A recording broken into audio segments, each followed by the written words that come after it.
A service of KIBMradio.com, the Internet's home for an all old-time radio.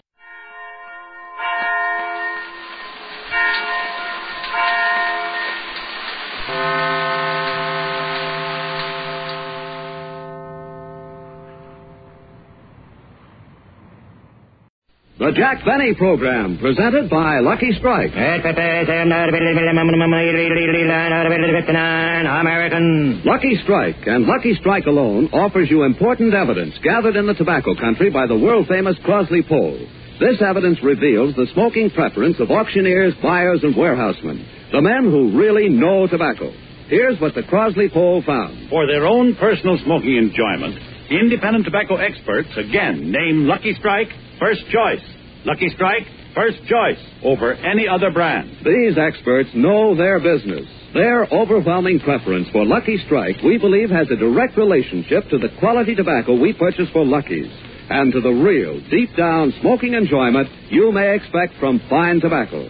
And when these veteran tobacco experts name Lucky Strike first choice for their own personal smoking enjoyment, then you know. LSMFT. LSMFT. Lucky Strike means fine tobacco. And in a cigarette, it's the tobacco that counts. So smoke the smoke tobacco experts smoke Lucky Strike. Remember, independent tobacco experts again name Lucky Strike first choice. Lucky Strike first choice over any other brand.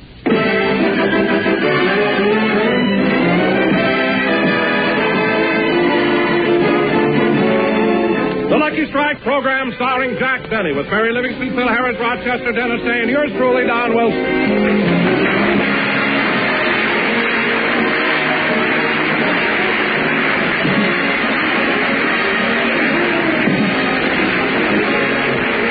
Ladies and gentlemen, as most of you know, last week Jack Benny visited the Ronald Colemans, and he persuaded Ronnie to lend him his Academy Award Oscar. As Jack left the Coleman house, the following incident happened. Gee, it was awfully nice of Ronnie to let me take his Oscar home so I could show it to Rochester. Sure is dark tonight. No moon. Oh, well. Yada-dee-da-dum, da-dee-da-dum, da-dum, dum-dee-da-da-dum. Hey, Bud. Huh? You got a match? Yes, I have one right here. Don't make a move. This is a stick-up. Mister, put down that gun. Shut up. I said this is a stick-up. Now, come on. Your money or your life. Look, Bud, I said your money or your life. I'm thinking it over.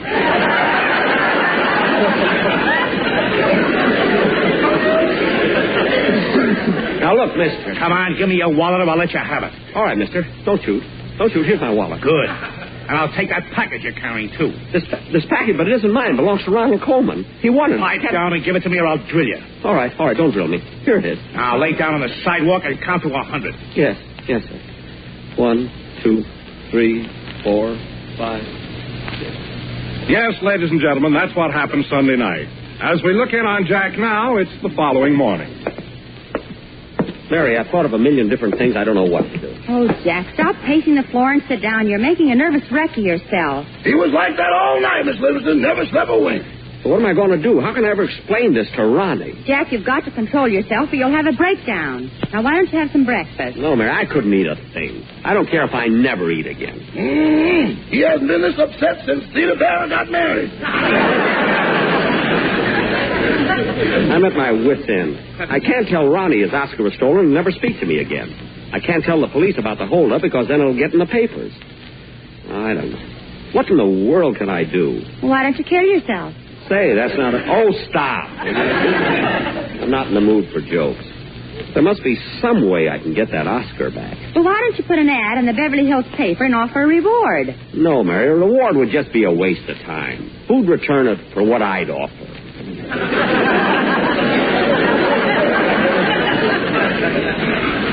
Mr. Benny, if it'll get you out of this mess, why don't you make the reward substantial? Give $1,000. Well, we're back to killing yourself. Yeah, there must be some other way out. It seems impossible that I should be held up right in front of my own house. You know, you still haven't told me what happened. I don't know any of the details yet. You don't? Well, Mary, this is exactly what happened. As I was leaving Ronnie's house, he loaned me his Oscar so I could show it to Rochester. I was walking home carrying the Oscar under my arm when a sinister-looking man stepped out of the head. Hey, Bud. Huh? You got a match? Yes, I have one right here. Don't make a move. This is a stick-up. A stick-up? Put down that gun or I'll thrash you to within an inch of your life. Put it down, I say. No, just a second, mister. Don't you come any closer. So you think you can scare me with a gun? Well, I'll break your arm. Look, mister, I didn't want to do this, but I had to. I had to get money for my wife and children. Well, you didn't have to pull a gun on me. If you wanted money, all you had to do was ask. I'm going to take that gun away from you, and you'll see Look, I'm warning you. Don't you come any closer. All right, you asked for it. Take that. Oh, yeah? Well, you take that. And that. Jack, what were you doing to the crook when you said, take that and that? He was handing him his wallet and the Oscar. I was not. Mary, while I was beating him up, I dropped the Oscar, he picked it up and ran off down the street. Honestly, I was never so... Oh, who can that be? I don't want to see anyone today. Oh, calm down, Jack. I'll go to the door. Gee, I feel so sorry for poor Jack. He's trying so hard to be brave. But I know he's been crying. His mascara's running. I hope we can get out of this mess. Oh, hello, Don. Hello, Mary. Where's Jack? I've got something very important to tell him. Well, Don, this isn't a good time to talk to him. He's very upset. Suppose you tell me what it is. Well, it's about the quartet. They won't be able to appear on the program Sunday. Well, why not? Well, now, Mary, you may not believe this, but all the members of the quartet became fathers this morning. Don, you mean that each one of the four singers had a baby? All except the baritone. He had twins. No. Yes, between them they had 5 of the cutest babies you ever saw. And, Mary, you'll never guess what they've named them. What? L.S., M.F., and Barbara. Barbara? It was a girl. Well, that's logical. Look, Don, I'll go in and tell Jack all about it. Okay, Mary, thanks a lot. Goodbye. Bye. Imagine all the singers in the quartet having babies the same day. That's what you call close harmony. Oh, brother, bag my eyes and call me Fred Allen. What took you so long, Mary? Who was it? Oh, it was Don. He said the quartet won't be on the broadcast Sunday. Oh, fine. Everything happens to me. Well, they couldn't help it, Jack. Their wives all had babies the same day. And you'll never guess what the baritone's wife had. Unless it's an Oscar, I'm not interested. She had twins. But, Jack, what are you going to do about a quartet for the broadcast? I don't know. It's a fine time for them to have children. Why couldn't they have transcribed them for release at a more convenient time? Anyway, I got enough to worry about without the quartet. Say, boss, I've got a great idea. What? Some friends of mine are making a personal appearance here in town, and maybe they'd come over and help you out. Who are they, Rochester? The Ink Spots. The Ink Spots? Oh, they would be wonderful. Do you think they do it, Rochester? Sure, I'll call them and have them here in a few minutes. Good. Use the phone in the hall. Will Yes, sir. I better call them right away so they can... better answer the door first. Hello, Chester. Is the master of the metropolis at home? Yeah. Come on in, Mr. Harris. You'll find him in the library. But he's feeling mighty low. Well, that's a good thing I came over. I'll cheer him up. I'll go in there, throw some of that Harris sunshine on him, and bring back the bloom to those withered old cheeks. See you later, Roch. Oh, hiya, Livy. You dream doll. Hello, Phil. Hiya, Jackson. Hello. Hey, Jackson, did you hear the one about the 2 sparrows who were arguing on the pump and one of them kept flying off the handle?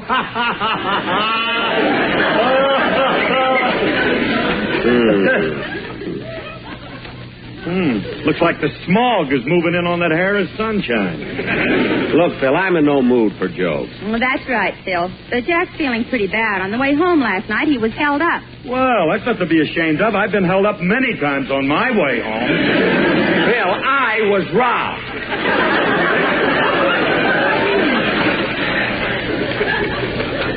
Now, what did you come over here for? Yeah, look, Jackson, I'm figuring on buying a small ranch, and I got most of the dough, but I need a little more to swing the deal, and I was kind of wondered if you'd lend me $10,000. Mary, tell him I'm not at home, will you? Oh, wait a minute, Jackson. I don't like asking you, but I went to the bank and they turned me down. Now, if you turn me down, too, I'll just have to go to Alice. Well, Phil, I'd like to help Now, wait you. a minute, Jackson. I ain't asking you to give me nothing. We'll make it a regular business deal like when you loaned me money before. I'll sign papers for the loan, pay you interest and everything. Well, are you willing to put up security? Yeah, but not like last time. We missed the kids.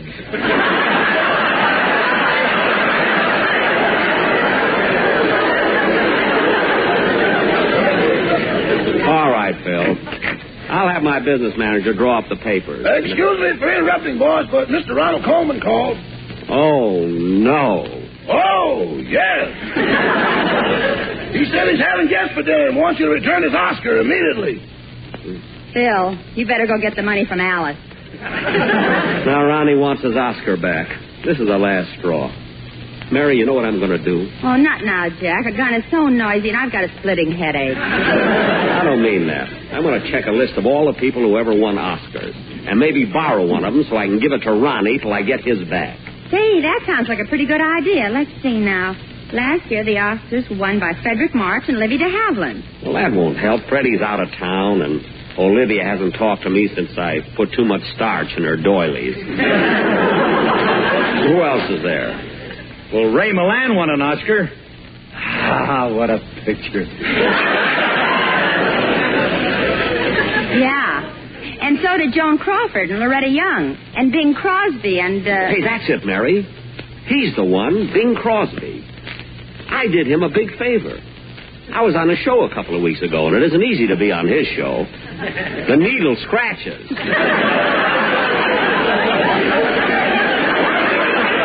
I'm going over to see Bing right away and ask him to lend me his Oscar. Okay, Jack, I'll drive you there. I have my car right outside. Good. Now, who can that be? I'll get it, boss. Well, hello, gentlemen. Come right in. Hey, boss. Yeah? It's the ink spots. The ink spot.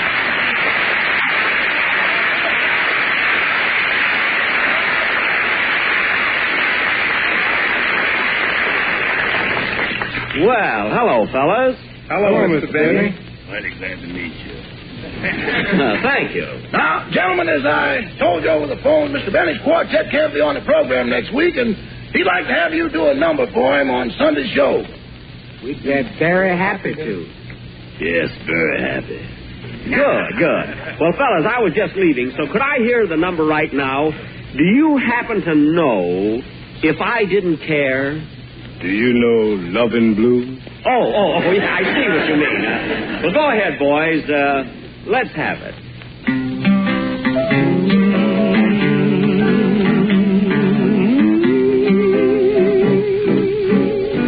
If I didn't care, would it be the same? Would my every prayer begin and end with just your name? And would I be sure that his love beyond compare? Would all this be true if I didn't care for you?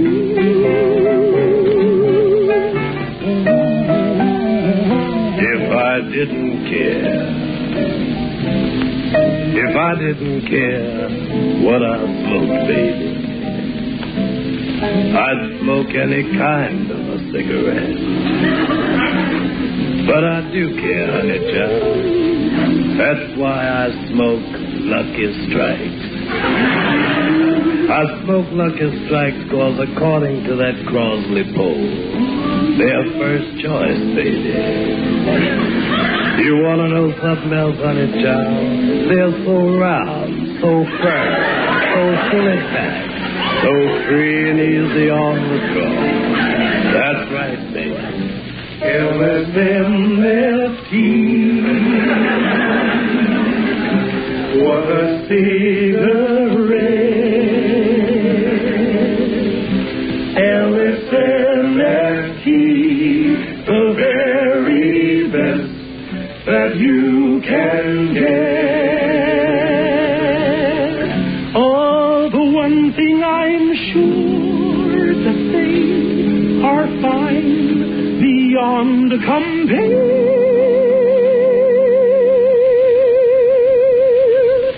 Then this must be true. Lucky's are the small for you. Quality of product is essential to success.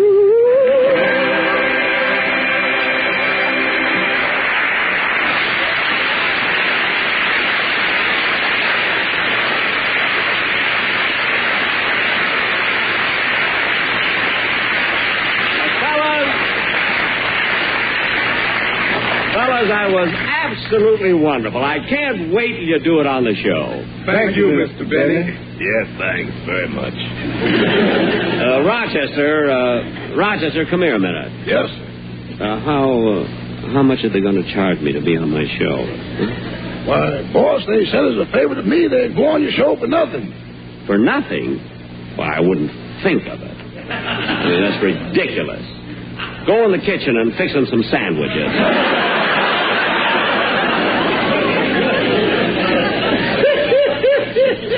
That's what I like about you, boss. When it comes to guest stars, bread is no object.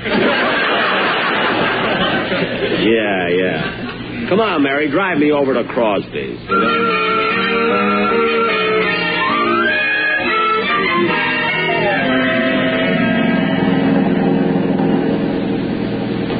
Mary, there's Bing Crosby's house over there on the left. Just pull into the driveway here. I can't, Jack. There's a sign that says, keep driveway clear, trucks loading. Must be sending his money to the bank.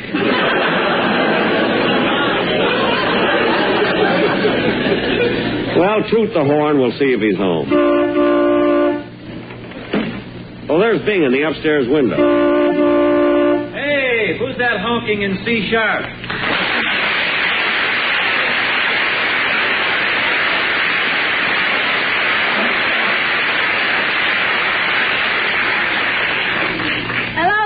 Hi, Mary. Well, this is a pleasant surprise. Come up to the front door. I'll let you in. Come on, Jack. Now, remember, you just can't come right out and ask him to lend you his Oscar. Be a little subtle about it. I know. Watch these steps, Mary. Hello, Mary. Come right in. Oh, Jack's with you. And I ran all the way. What? Come in. Come on in. Hope you folks will forgive the way I'm dressed. I wasn't expecting anybody, or I'd have sort of dressed up.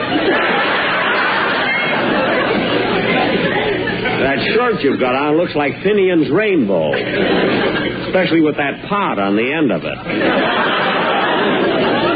Well. It's rumored you're pretty funny on the air, too. Let's not discuss one's alleged talent in the entrance hall. First time you've been to this house, isn't it? You have any trouble finding it? No. I just followed my nose. Hope tried that once, wound up on Mount Wilson. Shoot him down. Well, it's rumored you're pretty funny on the air, too. Yeah, you're pretty fast with the old ad lib there, kid. All you have to do is hear it once, isn't it?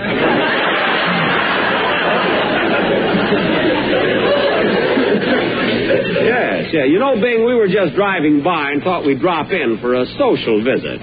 Jack, get to the point, but be subtle. Leave it to me. Bing, how about showing us the house? Take us into the den. Or do you keep your Oscar in another room there? Oscar? Oh, I got that in the trophy room. Oh, good. However, if you insist on seeing the den, I'd love to show it to you. No, Bing. Right through this door. Gee, what a beautiful den. Well, we've been here long enough. Now let's go into the let's go to the trophy room. Oh, Jack, look at that picture on the mantelpiece. Bing, are those your children? Yeah, those are the 4 boys. The 2 in the end are twins. Twins? Mm-hmm. Well, that's a coincidence. This morning my baritone's wife had an Oscar. Jack.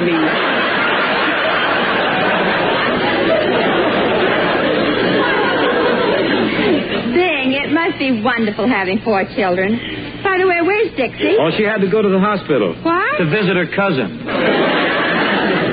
Bing, are you sure it isn't the stork? Positive. I got him in my trophy room. Well, let's go see him. You know, I've never seen a stuffed Oscar. I mean, stork. Okay, just follow me here. Oh, would you excuse me a minute? Hello. Well, hello. Fancy hearing from you. Sure, I want you on my show. I've been expecting you for a long time. How long will it take you to get here? 2 days, huh? Well, good. I'll meet you at the train. Bye. Who was that? Rudolph Schmohopper. It's going to take him a couple days to get here. Now, where does he live? The do-or-diddy.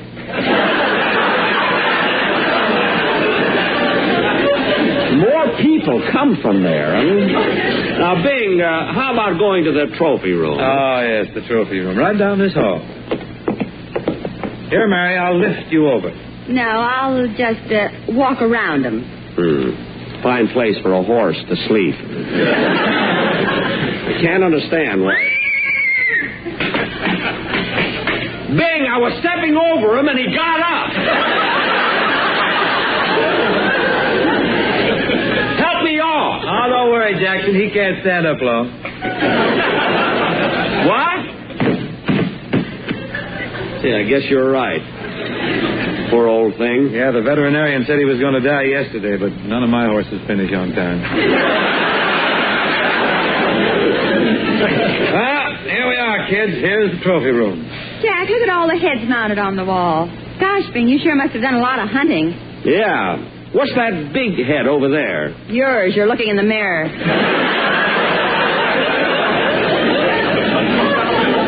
No, I mean the one with the brown eyes. You know, that big head over there. That's a moose.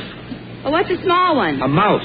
No. Yes, sir. Shot the mouse in Wyoming and caught the moose under the icebox. You ought to kind of try hunting, Jack. Very gay. Very exciting. We didn't expect that one to get anything. Besides the whole joint, doesn't it? Big game hunting's very exciting, Jackson. You ought to try it, especially the big game. Bing, the only big game that Jack's interested in is a buffalo, and it has to be on a nickel. Mary. He traps him with one finger in a telephone slot. Well, it ain't easy, sister. Well, Bing, this is really a beautiful room. I never saw it so... Wait a minute. Say, Bing, why have you got that picture of Frank Sinatra on the wall? The kids throw darts at it.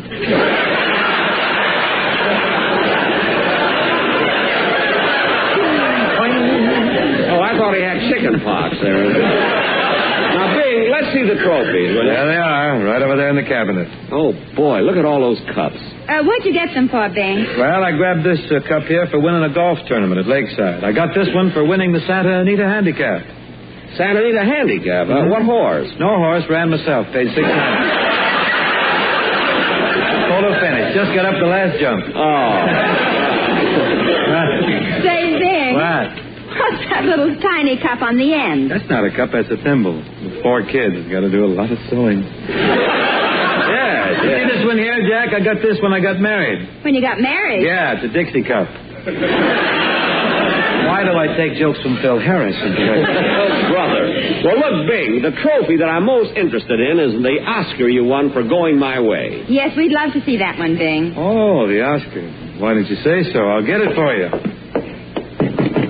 Lenny, you in there? Yeah, Pop, what do you want? You'll have to give me my Oscar. I can't now. I'm taking a bath. Oh, for heaven's sake, why don't you use something else for a stopper? Bing, you let your son use the Oscar for a stopper in the bathtub? Yeah, it's always wet, too, when I want to crack nuts with it. It's murder. Well, I'm really anxious to see the Oscar, Bing, but we can wait till your boy gets through with his bath. He'll be through in a minute. Say, Bing, while we're waiting, how about sing a song for us? Oh, Mary, Bing doesn't want to sing. I do, too. What'd you like to hear, Mary? Anything, Bing, anything. Well, I'll try out a new tune on you called Haunted Heart. It's a clever number. I hope you'll like it.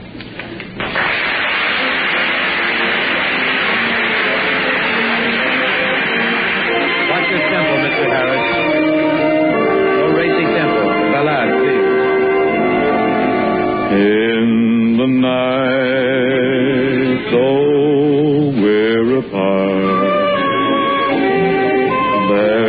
a ghost of you within my haunted heart. Ghost of you, my lost romance. Lips that laugh, eyes that dance. Haunted heart, won't let me be. Dreams repeat a sweet but lonely song to me. Dreams are dust, it's you who must belong to me. And thrill my haunted heart. Be still my haunted heart.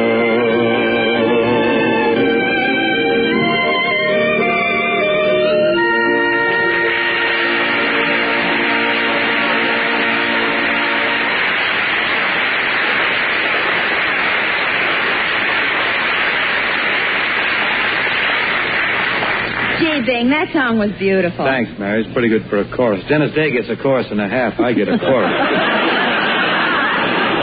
But if you want, I'll sing a couple of more. Hey, Pop, why don't you give up? The other three put you up to that, huh? Say, Bing, What? look. Your son brought out the Oscar and put it on the table. Yeah. Gee, doesn't that Oscar look wonderful? Now, Bing, I might as well get right to the point. I'm in an awful spot. I've just got to borrow your Oscar for a little while. Well, look, Bub, if you need an Oscar, instead of going around trying to borrow one, go make a picture. Win one. Hey, I never thought of that. But, Bing, it's too late for that. I need it now. You can't make a picture in one day. They took longer on The Horn Blows at Midnight. Yeah, I was sick a couple of days. It took almost a week to make it. But, Bing, look, I just want it for a few days. I'll give it right back to you. Well, what's the deal, Jack? Why do you need an Oscar all of a sudden? Well... Jack, why don't you tell him the truth? Tell him what happened. All right, I will. You see, Bing, I was over at Ronald Coleman's house, and he let me borrow his Oscar to take to my house to show Rochester. I was walking home carrying the Oscar when suddenly a sinister-looking man stepped out of the hedge. Hey, Bud. Huh? You got a match? Yeah, I got one right here. Don't make a move. This is a stick-up. What? You heard him. This is a stick-up. Oh, two of you, huh? When you think you're scaring me with those guns, I'll make you eat them and spit out the bullets. Hey, Pete, this guy's pretty tough. We better call the rest of the gang. Yeah. All right, mate, come on. We need help. Oh, there's 10 of you, eh? Well, it looks like I'll have to take off my coat. Now, look, mister, we don't want no trouble with you. We've got guns. And hand grenades. So what? You can't scare me. I'll take on your whole outfit.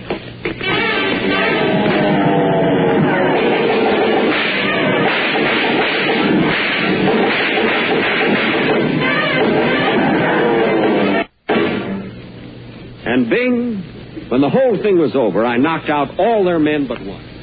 Independent tobacco experts again name Lucky Strike first choice. Lucky Strike first choice over any other brand.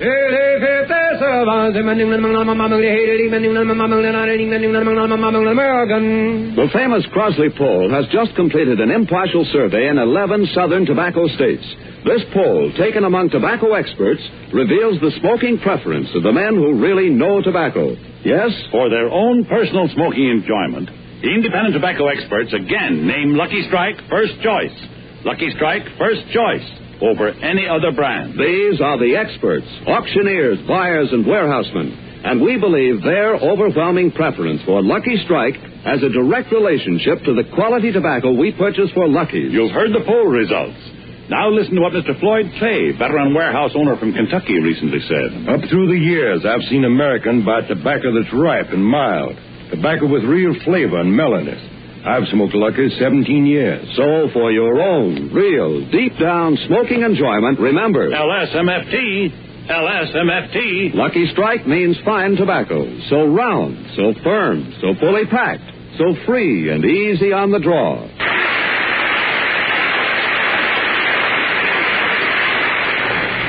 This is NBC, the national broadcasting company.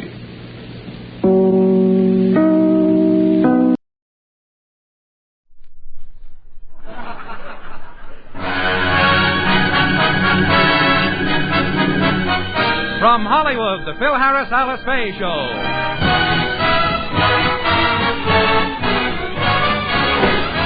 For your enjoyment, here is the Phil Harris Alice Faye Show. Written by Ray Singer and Dick Chevrolet, with Elliot Lewis, Walter Tetley, Robert North, Janine Roos, Ann Whitfield, Walter Sharp and his music, yours truly, Bill Foreman, and starring Alice Faye and Phil Harris.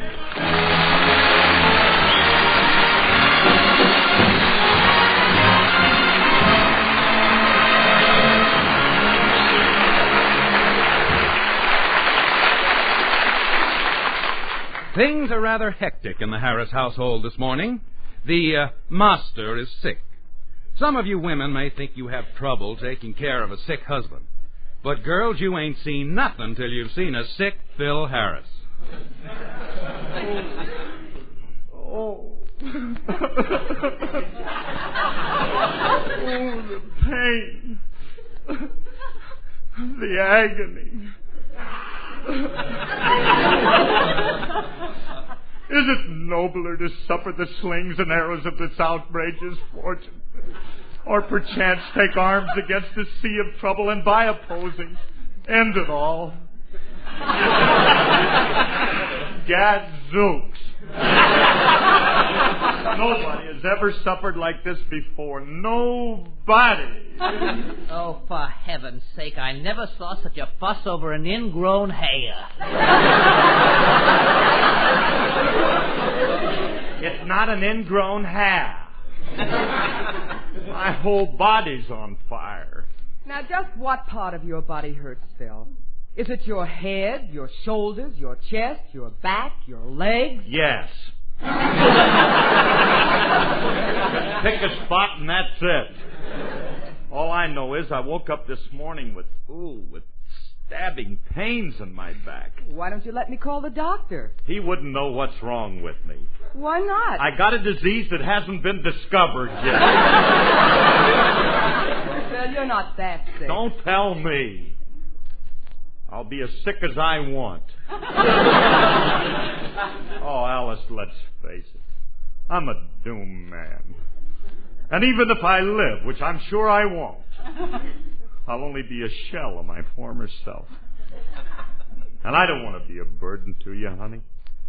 Leave me. Go ahead, baby, leave me. Get out while you're still beautiful and fairly young.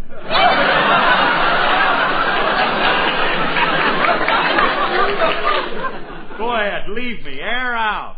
Now, don't be silly, Phil. Why should I leave you? Don't ask questions, sis. This is the best offer he's made you in 9 years. I'll go upstairs and pack your bags. Thank you, Philip, for letting us off the hook, and we'll be happy. Back here, Willie. I'm tired of this nonsense, Phil. I'm going to take your temperature right now. Hold still while I put this thermometer in your mouth. Now get that instrument of torture away from me. You ain't putting no thermometer in my mouth. Well, why not? It ain't sanitary. But, Phil, I sterilized it. I dipped it in alcohol. I don't care what you dipped it.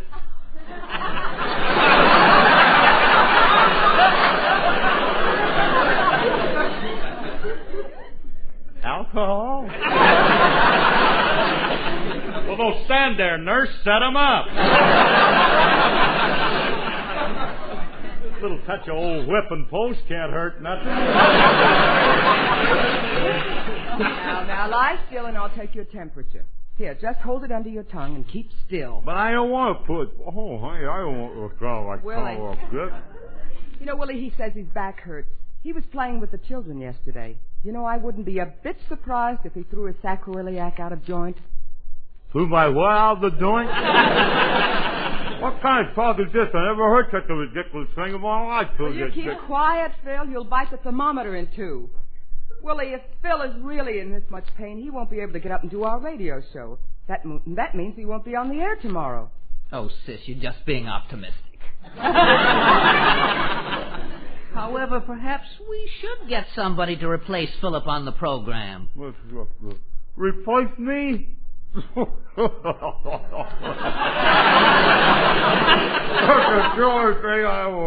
better get Let's some see, sleep, whom kid. could we get to replace? I'm not... Alice, tell Donald Duck to shut up. Well, if we want to replace Phil, we'll have to get someone equally as clever. Yes. Let's see, whom can we get? Mortimer Snerd is busy with Bergen. Cecil, the C6 sea serpent, gets too much money. I wonder what Fink's mules are doing this week. What do you mean, Fink's mules? Cecil, the C6 sea serpent. Here I am practically breathing my last, and you two are standing there making fun of me. Now, we wouldn't make fun of you if we thought you were any really sick. I'll get it. I had to marry a hypochondriac. He makes a big Megillah out of everything. He's the only man I know who insists on ether when he gets his nails cut. Oh, hello, Frankie. Hello, Alice. Where's Curly? He's in the bedroom dying. What, again? What's he got this week? I don't know. He just likes to think he's sick. Do me a favor and go in and sympathize with him. That's the only thing that'll cheer him up. Okay. He likes to be sick. I'll help him along. Hiya, Curly. Hello, Frankie. Curly, this is wonderful. I've never seen you look worse in your life. I know. I'm a very sick man. Splendid. What's wrong now? Everything, Frankie, everything. This time I hit the jackpot. I'm really sick. Oh, I'm sorry, Curly. I didn't realize. Is there anything I can do to help you, pal? Can I get you a specialist? Do you want a private nurse? Do you need some of my blood? Ah, gee, Frankie. You're a true friend. You'd really give me some of your blood? Sure. And for you, chum, I'll let you have it for only $10 a fifth.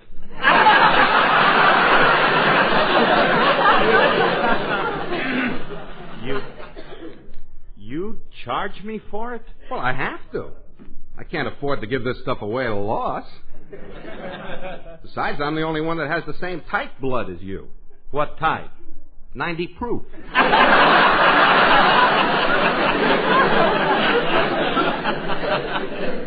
Of course, there's a lot of cheap stuff floating around, but that's not for a big man like you. Now, can I put you down for half a case?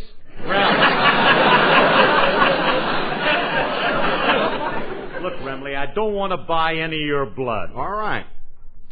I don't need your business. I already sold 2 quarts this morning. How can you give 2 quarts of your blood in one day? Now water it.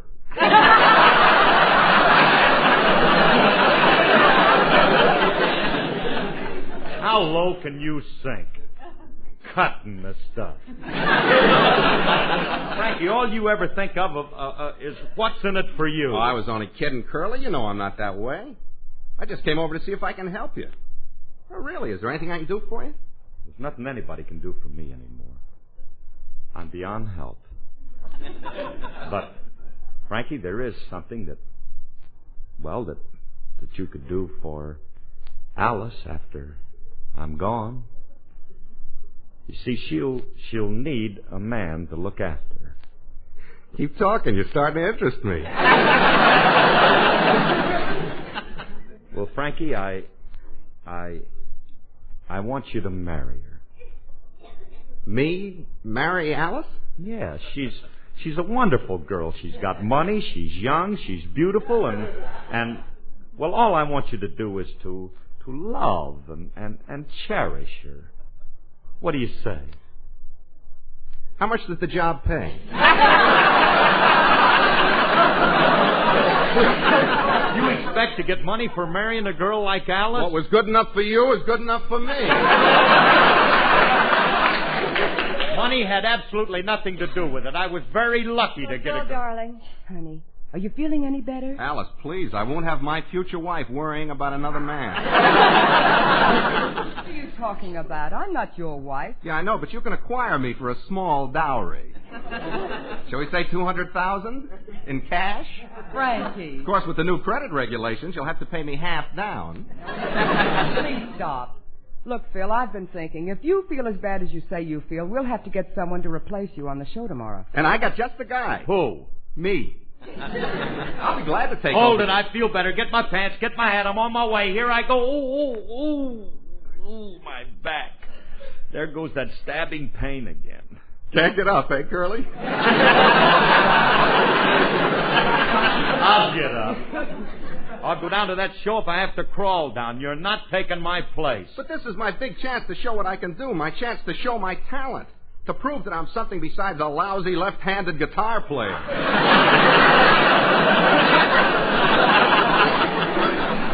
Yeah, it'll give you a chance to prove you're a lousy left-handed comedian, too. Touche. Look, Curly, why don't we leave this up to a doctor? If he says you're well enough to work tomorrow, okay. But if he says you're not, I'll take your place. That's fair enough. All right, but I'm feeling much better. I'm sure the doctor will say I can make it. All right, we'll see. Come on, Frankie. All right. I'll go call my doctor and ask him to... Your doctor, huh? Oh, well, look, Alice, your doctor ain't going to do me no good. I mean, ain't going to do Curly no good. What he needs is a specialist, like my doctor. Well, I don't You know. wait here. I'll go get him. He's right around the corner. In the meantime, you stay here and keep Curly in bed. Sing to him and keep him sick. What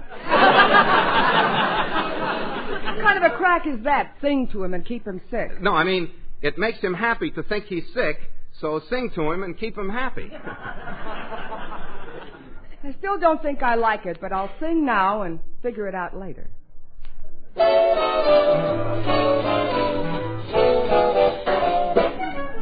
You're the cream in my coffee, you're the salt in my stew. You will always be my necessity, I'd be lost without you. You're the starch in my collar, you're the lace in my shoe.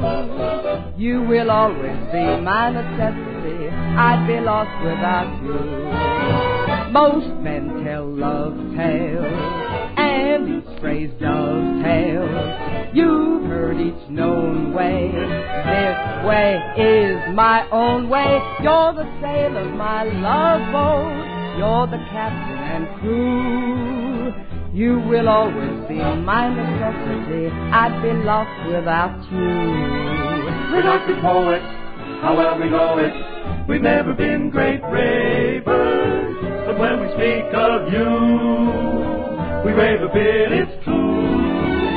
Our heads are turning, and us from learning your estimation of us. What sugar does for tea, that's what you do to me. 'Cause you give life savor, bring out each flavor. So this is clear, dear, you're my Worcestershire, dear. You're the sail of my love boat, you're the captain and crew. You will always be my necessity, I'd be lost without you.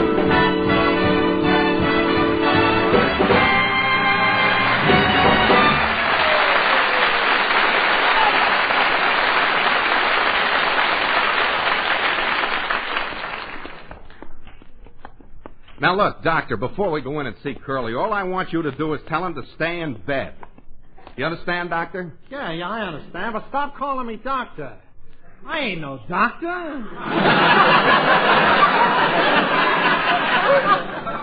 I repair pool tables. Well, for my purposes, that's close enough. Your toolkit looks like a doctor's black bag, and to Curly, anybody that carries a black bag is a doctor. Oh, here's the house. Let's go in. Frankie, I don't know if I ought to do this. Doctor, remember, as a physician, you owe it to humanity to heal the sick and alleviate their suffering. Besides, if you don't, I'll tell your parole officer where you are. Stupid pigeon. Suppose this guy Harris wants me to examine him. No, he won't. Just lay it on thick. Tell him he's sick and he has to stay in bed for 6 months. Now be quiet. Here's Curly's room. Hiya, Curly. I want you to meet Dr. Corbett. How do you do, Doctor? After studying this case carefully, I come to the conclusion you're going to have to stay in bed 6 months. That'll be $10, please. So long, everybody. Wait a minute. Come back here. You can't tell anything by just looking at me. I demand an examination. Examination. Okay. Mr. Rumney, I want you to help me. What do you want me to do, Doctor? While I open my tool case, you rack up the patient.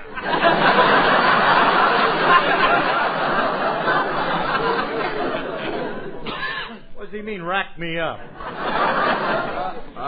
Well, that's a medical term. It's from the Latin, rickety, rackety, rook. Go ahead, Doctor. Continue with the examination. Yeah, Doctor, and remember, I want a thorough one. All right. Frankie, open my bag and hand me my level. Remley, a level. What's that? I told the doctor you're flat on your back, and he wants to make sure.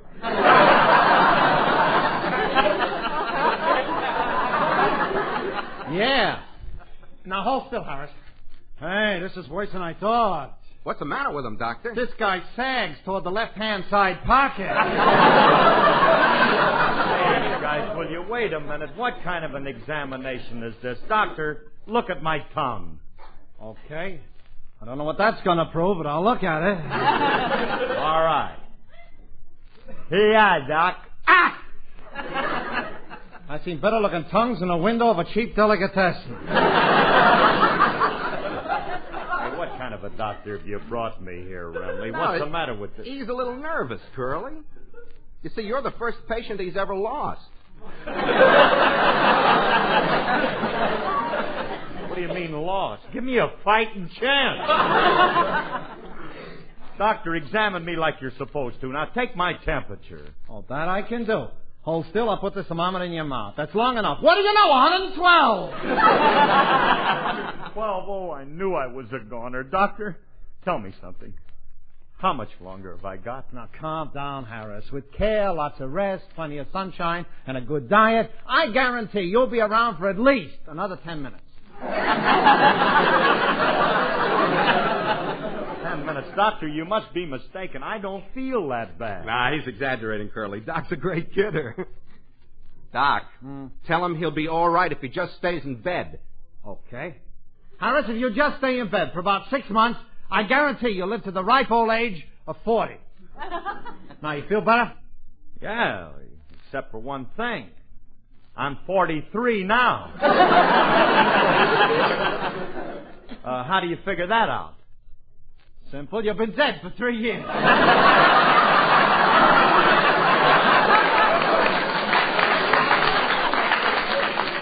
I thought he had me, Ramley. Now, wait a minute. I got to be well by tomorrow so I can do my radio program. Can't you... Well, can't you give me some medicine, some pills or something? Pill? Yeah, I guess I got some in my kit. Let me see. Yeah, there you are. Just take this big round pill, swallow it. Hold it a minute.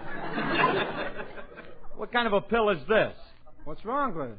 Well, it's black with a number 8 on it.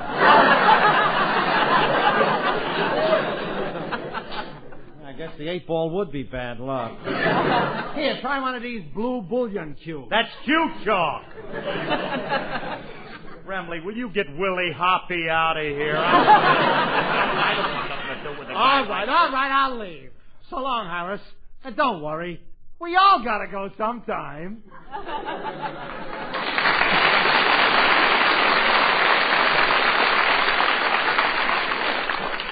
Frankie, what kind of a doctor is that giving billiard balls for pills? So he's a little eccentric. But you gotta admit he diagnosed your case correctly. Oh, yeah.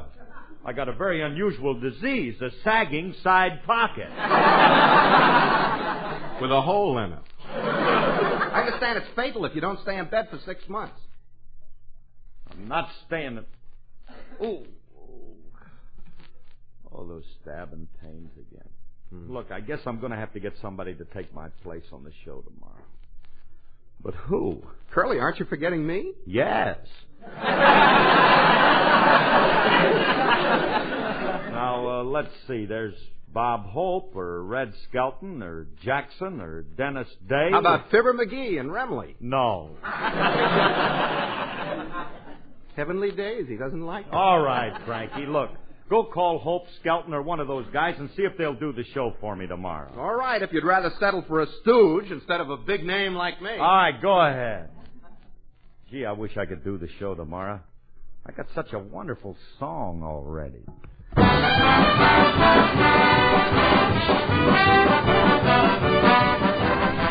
Possibilities, possibilities. We're living in a world that's full of possibilities. Ain't no miracle too impossible for anyone who sees the possibilities. If you recall your history, then you will find that all its famous men turned out to be the kind of men who never stopped to look behind. They looked ahead to see what they could see, and they saw possibilities, possibilities. They never overlooked a chance for possibilities.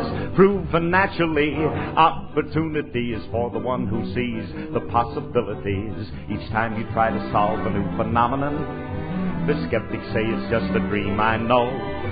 But after you're a hero and the job is done, then you can tell them all I told you so. Yes, there are possibilities, possibilities. If you will only make the most of your facilities, folks will idolize, even eulogize the little guy who sees the possibilities.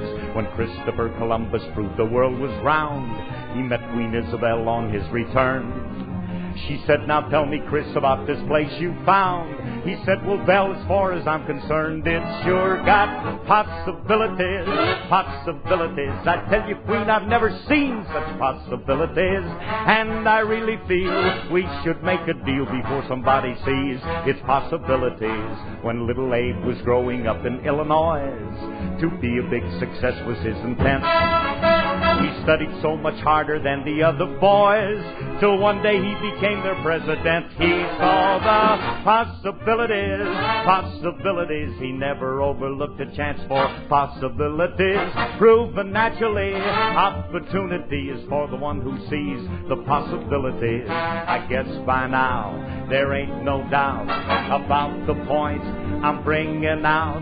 So if you'll open up your eyes, you are bound to recognize the possibilities, possibilities. We're living in a world that's full of possibilities. Ain't no miracle too impossible for anyone who sees the possibilities.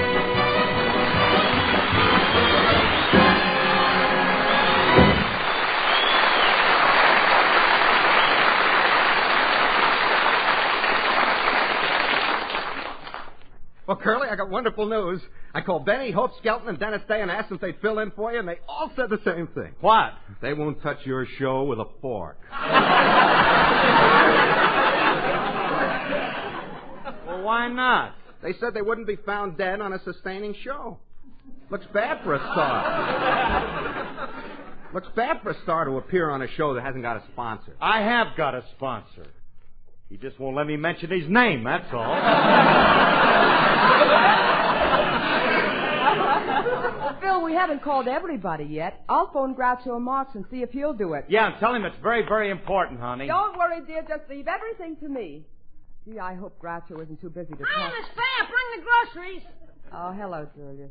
Why, Miss Faye, you look disturbed. What's up?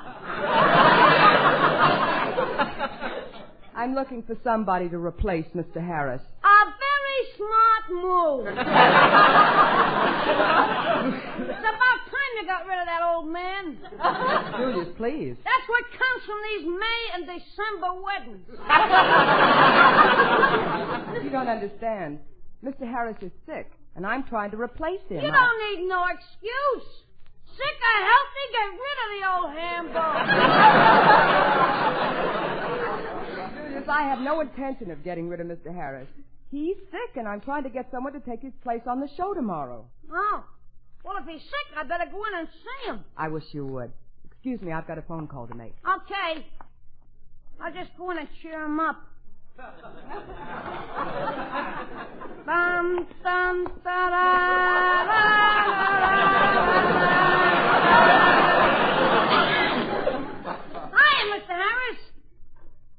Hello, Julius. How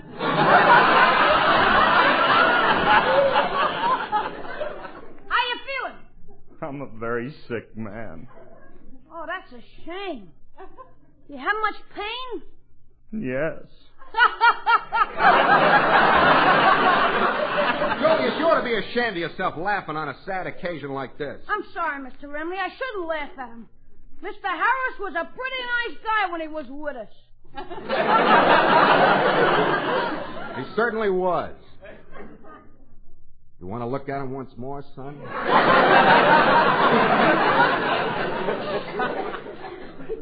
No, I'd rather remember him the way he was.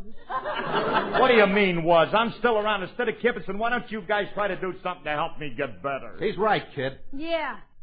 Mr. Harris, if you can think of any way that I can do something to help you get back on your feet, I want you to feel free to keep it to yourself.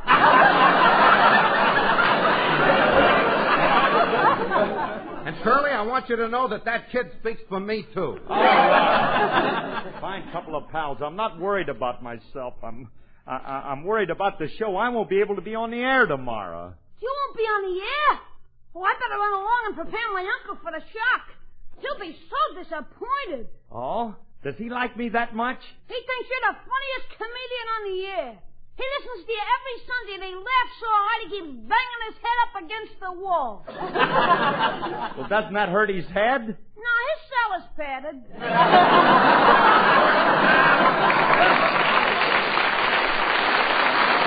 can't understand it. Everybody around's a funny man. You'd think that somebody'd try to do something for me. I offered to do something for you. Let me take your place on the show tomorrow. I promise not to be too funny. I'll keep it right down to your level. Nice and dull. Remley, I'd let you do it, but frankly, I don't think radio is ready for you yet.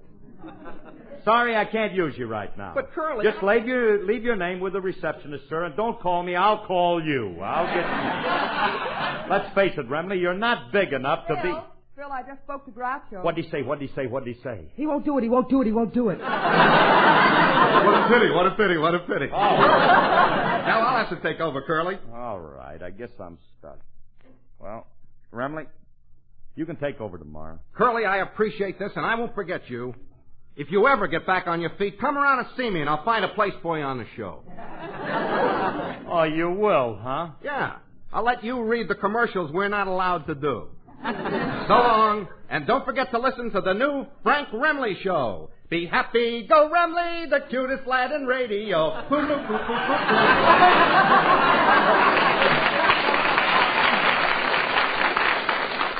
Guy, if I could only get back on my feet. My back. No. Take it easy, honey, and relax. I'll sit here and knit, and you finish reading your book. Here it is. Oh, Alice, I'm tired of reading Uncle Wiggly. Phil, did you see my knitting anywhere? No. Let me see now. When we went to bed last night, you were reading, and I was knitting, and I fell asleep, and... Phil, sit up a minute. Oh, you big clown. You're always kidding around. I found my knitting. Where? Right here. The needles are sticking in your back. Your needles call my... I wonder if I could talk Rudy Valley into taking her back.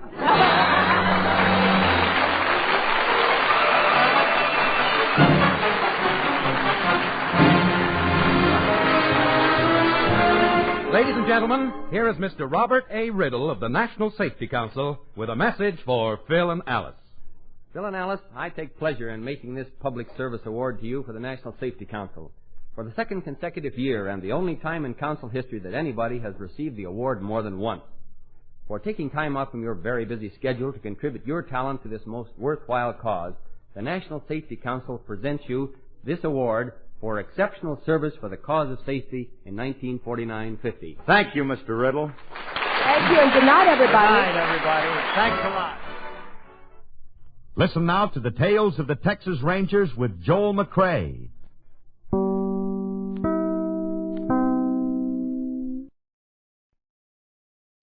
Radio's own show, Behind the Mic.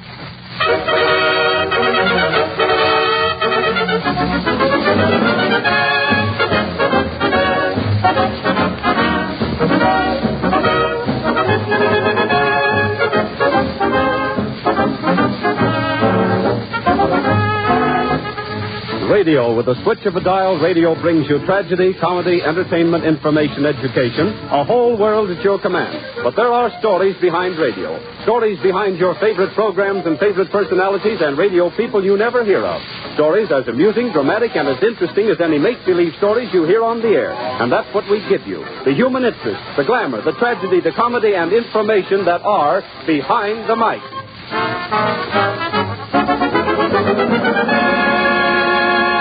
And now, presenting a man who is pinch hitting for Graham McNamee this week, one of radio's most gifted announcers, George Hicks. Thank you, Gilbert Martin. Good afternoon, ladies and gentlemen. This afternoon, Behind the Mic brings you the story behind orchestra leader Enoch Light's disappearance from the airwaves. Amusing mistakes made by your favorite announcers. How an advertising agency builds a program for a prospective sponsor. We give you the sound effect of the week. We salute a program you love, the Don Amazo program that featured violinist Godfrey Ludlow. We answer letters from listeners, and finally, in celebration of his 10th anniversary on the air, we bring you from Hollywood the one and only Jack Benny being interviewed by Don Wilson. Last year, one of the fastest rising orchestra leaders in radio was a young man named Enoch Light. He was on the air 4 or 5 times a week from the Taft Hotel and had numerous commercial programs. Then, suddenly, he dropped completely out of sight for months. As a matter of fact, from June of last year to January of this. But here's Enoch Light to tell you all about it. Enoch, suppose you tell us what happened to you. Well, George, last year I went on a road tour with my band. And we played at the University of Michigan prom, the Carnegie Tech dance, a couple of dates in Boston, and then we went up to Old Orchard, Maine to open up the pier. It was a very successful opening, I might say. After the job, I was driving back to Boston with a couple of my musicians. It was 4 a.m. on the morning of June 2nd, a Sunday morning. We were traveling along the Newburyport Turnpike. We topped the crest of a hill. I remember we were talking about Old Orchard. That was a great opening, Enoch. Yes, it was. They seemed to like us all right. I hope we do as well on our next date. As a matter of fact... Hey, what's this guy trying to do? He's on the wrong side of the road. Pull over to the other side. I am. Look out, he's going to hit us. I had tried to pull over to the side of the road, George, but they caught us head on. The driver of the other car was killed immediately, and the man with him was badly injured. One of the boys with me had a broken leg and nose, and the other musician was thrown out of the car and had his jaw broken. How about you, Enoch? Well, the motor was pushed right into my lap. I had a hip, one arm, 6 ribs, my jaw and nose all broken, and my head was cracked open. My face was also badly cut. When I was hit, I was knocked out. I regained consciousness about 4:30 a.m., shortly after the accident. This fellow looks to be in a pretty bad way. Say, what happened? Well, you were in an accident, buddy. Yeah? I remember. How are the other fellas? Well, they've been taken to the hospital in private cars. We're waiting for an ambulance to take you there. Oh. Oh, just take it easy, Buzzy. Just lie still. I felt that I was going to die. I wasn't afraid, just kind of curious. They took me to the Anna Jakes Hospital in Newburyport. I was given an anti-tetanus injection, and they removed 36 pieces of glass from my face and body. I was semi-conscious for about 2 weeks. The doctors didn't think I was going to live, but I fooled them. I was in the hospital for months. Eventually, they moved me to my home in Danbury, Connecticut. It took me to January of this year to completely recover. How about your band? Well, of course, it broke up. They were all good men. They all found jobs within 2 weeks after my accident. When I felt okay, I started putting a band together again. 6 of the old boys, including Art Lombardi and Fowler Hayes, who'd been in the accident with me, came back and formed a nucleus. I added 5 others. We've been playing various college dances and weekend dates. And now I'm just waiting till I get the right spot with a radio wire. You feel you can get right back there all over again, huh? Yes, I do, George. I think that 3 or 4 more weeks on the road, and then a spot with a radio wire will put me over further than I was before. That accident was a terrible experience, Enoch. Yes, George, it was pretty bad. But it's a funny thing. That experience has helped me. How? Well, I always worried a lot. Too much, I guess. But when I was in that hospital, I saw so many people who really had things to worry about. Injuries and all kinds of sickness. And I myself was so near death that by comparison, all the worries I have about work and success seem so small and unimportant. Besides, I feel that if I could come through such an experience as I did and be all right today, that everything's going to be all right from now on. I'm not trying to be a Pollyanna, George. I really mean it. Well, Enoch, you're making a grand comeback, and to prove it, Song Hits Magazine has just awarded your band a plaque as the Orchestra of the Month. And here's wishing you the best of luck. You deserve it. Thank you, George.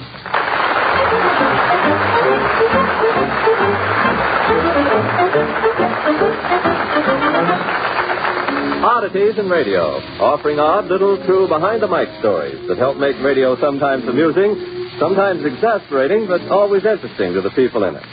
This week's Oddity. Every once in a while we present fluff, beards as they're sometimes called, or amusing mistakes that favorite radio personalities make on the air.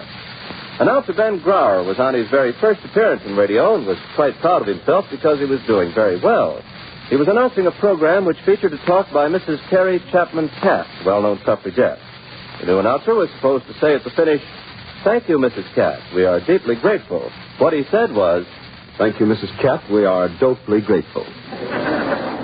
George Putnam, well-known NBC announcer, made a very rare boner only recently when he said, "This is the National Broadcasting Company." Cast your broadcasting company on the waters, and it'll come back to you as a fluff. An announcer at the World's Fair introducing Grover Whalen said, "You will next hear the voice of Grover Cleveland." But this week's prize is taken by Dick Dudley, Master of Ceremonies, who conducts NBC's program Who's Blue, and who finished his program by saying, "Listen next week for another dripping grandma." For examples of some of the best of the fluff we've featured, see the article on Behind the Mic in this week's Liberty Magazine.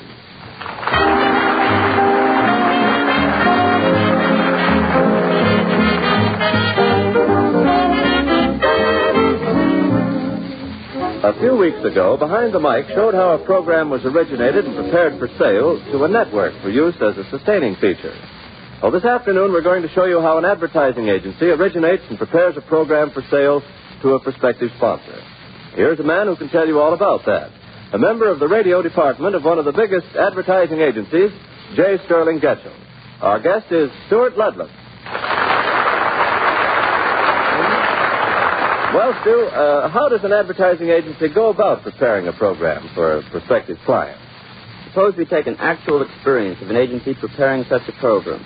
Last summer it was for a bread account. Let's call it White Flour Bread. That wasn't the name, but it'll do. We'll change the name of the program, too, but the actual details are accurate. Well, what's the first thing you do to prepare a program? This was a campaign to extend from July through September, when bread sales are at their height. You see, strangely enough, it has been found best by advertisers to plug their products most when their sales are highest, so that people will buy their products instead of someone else's. After all, every sponsored radio program has a prime purpose, and that's to sell the product advertised. Now, the first thing to do in figuring out a radio program is to find out from the client what are the problems to be met in selling his product. We discovered that since this was a bread, the program couldn't cover the entire country. We had to concentrate our efforts where the client had his bakeries and distributed his bread. That's right. Why advertise in places where people can't buy your product? So we decided to buy time on individual stations, mostly stations connected with the large network. Various executives and myself got together to discuss where we'd go from there. Well, fellas, the problem now is what sort of audience are we going to try to appeal to? Well, how about a kid show? Kids eat a lot of bread, and they're very loyal to the programs they like. You must remember, Pete, this is a summer program. And the time for a kids' program is generally between 5 and 7. We'll have daylight saving time, and the kids will be out playing. So you're not going to reach your audience. If you have a kids' program after 7 o'clock, when the whole family's home, they'll probably want to listen to something else. Well, how about a program for the whole family? The cities in which we have to advertise White Flour Bread are so scattered we can't buy a network show. We'll have to put it on by records. You know, transcriptions. Yeah, sure. If we do a show for the whole family, we'll have too much heavy competition from the big network shows, which are also built for the whole family. We're competing with shows like Benny's. Well, I think the person to appeal to is the one who buys the bread. Yes, the woman of the house. You mean we should present a daytime serial? Maybe you're right. Well, was that what you offered the client? No, we didn't, George. You see, one of the men in the advertising agency traveled from city to city, actually rode the bakery delivery trucks and called on the grocers. When he came back from his trip, he had additional information that changed our plans. You know, one of the most important things I found out on my trip was how important it is to get bread placed on the top of the bread rack in grocery stores. Why? Well, I watch the women buy, and they almost invariably reach for the bread on the top of the rack. They feel it, and if it's fresh, then they buy it. I think that it's important that we try to get the grocers to put our bread on the top of the bread rack. Oh, could a program help to do that? Yes, it could, if we'll try to have a program that reaches not only the women, but the grocers as well. How can we do that, Stu? For one thing, I don't think we can use the daytime cereal as we planned, because they primarily appeal to women. Do most grocers have radios in their stores, Joe? Yes, practically every one of them has. And they're generally tuned into news or music programs. Well, then, I think we should present a musical program. That will appeal to both the women and the grocers. And the best time to put it on the air would be either in the morning or in the early afternoon, when the women listen. We'll go on every day, and we'll tell the truck drivers to tune the grocer's radio to our station when he makes his daily deliveries. You know, if we din the name of white flour bread into the grocer's ear long enough, he might put our bread on top of the rack and might even recommend it. Well, Stuart, have you any musical program in mind? I've been investigating as many possible programs as I could. I think I've got something here that'll fit the picture, especially since we haven't too much money to spend. And this will be inexpensive. What is it? There's a fellow who has a program of dance records. He's on a small station. He introduces the recordings and comments on them. Although he's on a small station, he's so popular and such a good salesman that he generally draws more listeners to his station than the big ones with whom he's in competition. Now, if he can do that, I think he's the right program for us. Sounds like a good idea. Let's get busy on it right away. And then, George, we, and by we I mean the head of the agency, the account executive, and the whole radio department, presented this program to our prospective clients. We gave him the reasons why we thought it would be good for him, and we sold him the program for presentation on the air. It did a darn good job, too, as we believed it would. Thank you, Stuart Ludlam, for that interesting information and for giving what is undoubtedly, for the first time on the air, a legitimate picture of how an advertising agency goes about presenting a program to a prospective sponsor.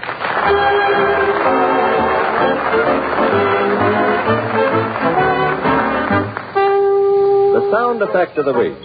From time to time, Behind the Mic presents some unusual sound effects. Every once in a while, on various programs, there's a sequence involving an air raid.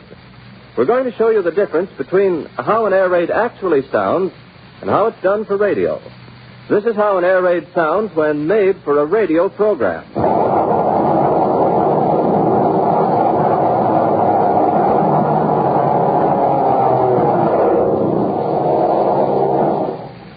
This is done by playing 3 records on 3 different turntables. One record is a recording of a flight of bombers in formation. Another record presents the sound of airplanes zooming and diving. The third record is a series of explosions.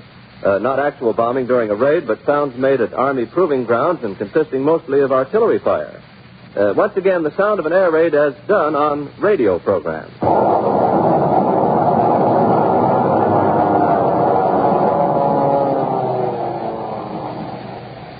Now, the following record was made during an actual air raid.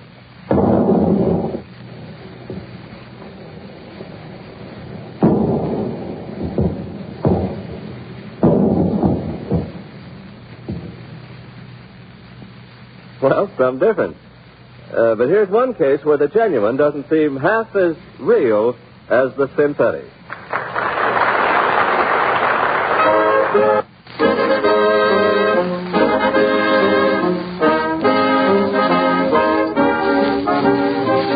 We in radio believe that radio has a tradition of which it can well be proud. A tradition of good programs that linger fondly in your memory. And so each week we bring you a star or a part of a program you used to hear, a program you loved. Among the programs you loved in the 1920s was Don Amazo. Don Amazo was a Spanish violinist, the part created by Godfrey Ludlow. Don Amazo's interpreter was played by the late Colonel C.T. Davis, also well known to listeners of those days as Old Man Donaldson. Don Amazo's stories were written by Colonel Davis and Malcolm LaPrade. The interpreter related incidents from the life of Don Amazo, who would illustrate these stories with melodies played on his beloved Stradivarius. And now, let's turn back to the year 1926, a long time ago in radio, for a brief memory of a program you loved, Don Amazo.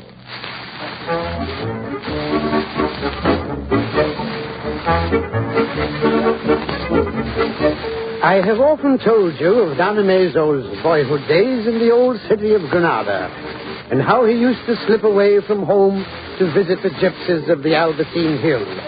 The gypsies liked young Don Amazo and taught him to play many of their old tribal melodies.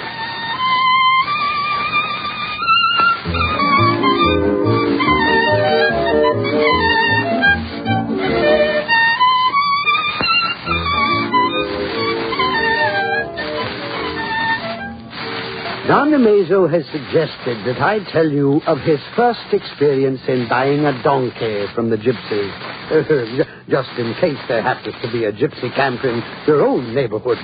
Now, this particular donkey belonged to the king of the gypsies, and His Majesty assured Don Amazo that the animal was unique in all the world. It could read. Well, Don Amazo saved his money for months, and at last the bargain was concluded. He hurried home with his donkey and placed a book instead of a bunch of carrots before the astonished animal. Not a brain, not even a snort. Don Amazo hurried back to the Gypsy King. See here, you've lied to me. This donkey can't read a word. I held a book before his eyes, and he said nothing. Of course not. Of course not, said the Gypsy King. But you told me he could read. Oh, that he can, said the gypsy. But I forgot to tell you, the donkey cannot talk.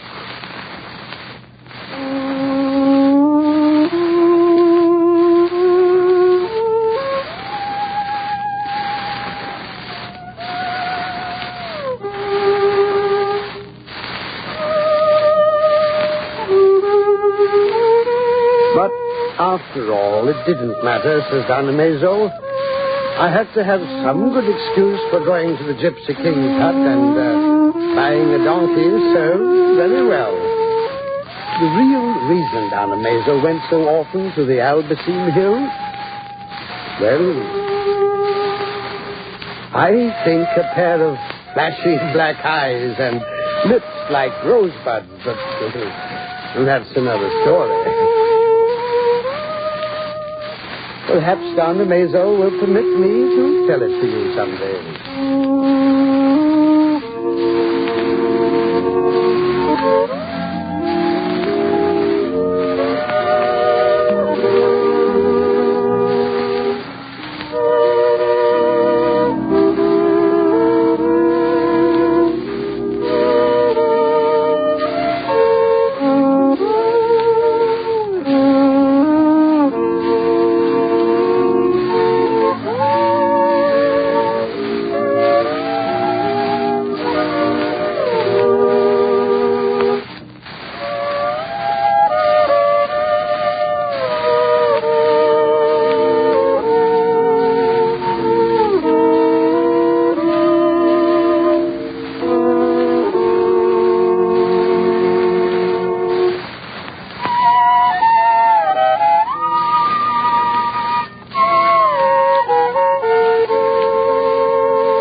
Now Don Amazo asks me to say, buenas noches, amigos. Good night, my friend. Thank you, Godfrey Ludlow. It's a real pleasure to hear Esquilita played again as only you can play it. That Don Amazo was a program. And many thanks to Malcolm LaPrade, co-author of Don Amazo, who supplied us with the material you heard.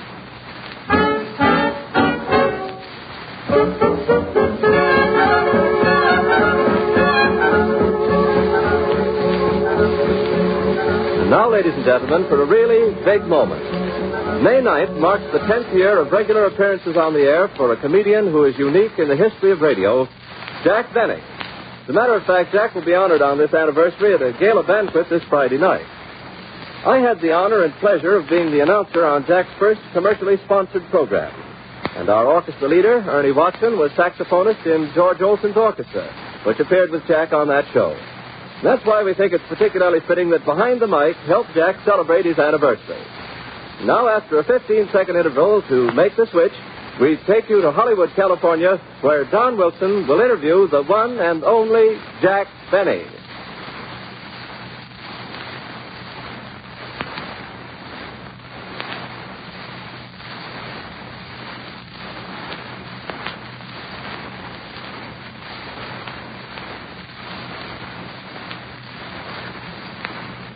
Thank you, George Hicks, and good afternoon, ladies and gentlemen. As George has already told you, Jack Benny will be honored on his 10th anniversary in radio at the gala banquet this coming Friday night, May 9th, at the Biltmore Bowl of the Biltmore Hotel here in Los Angeles. Gee, I'm nervous already. Since Jack is one of the very few radio stars who can point to such a record of achievement, it is only fitting that he should appear on today's broadcast of Behind the Mic. Both Jack and I have just left rehearsal for today's Jell-O program, and while the cast continues across the hall, we've come over here to this little studio to take part in Behind the Mic for a few moments so that Jack can answer some questions about his career in radio, and I'll try to put myself in the role of a typical Jack Benny fan. First, Jack, here's a question that especially fits the occasion. Supposing we go back 10 years and have you tell us about your very first appearance on radio. What was it like, and was it a sponsored show or on the cuff like this one? Well, Don, I went on the radio for the first time early in 1932 when Ed Sullivan, the Broadway columnist, invited me to make a guest appearance on his program in New York. Do you remember what you said? No.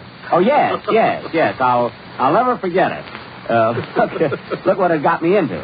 Well, let's hear about it. All right, I'll give it to you. Now, just to illustrate how times change, particularly in radio, it was a little monologue affair where I walked to the microphone and said, ladies and gentlemen, this is Jack Benny talking. There will be a slight pause while you say, who cares? Now, that was funny then, Don. It may not sound funny now, but they screamed at it then.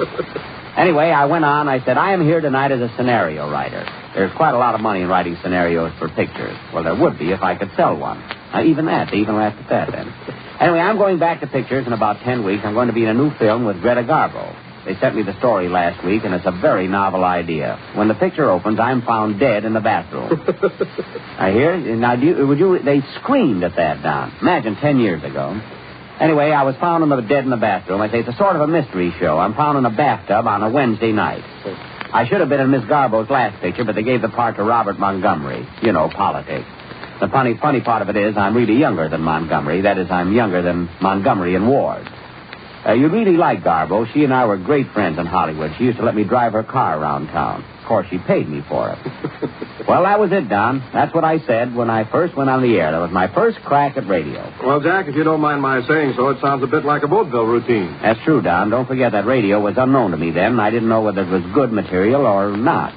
I could judge only by stage standards, particularly vaudeville, where I had gained most of my experience. What was the reaction to your first broadcast, Jack? Nobody liked it but me.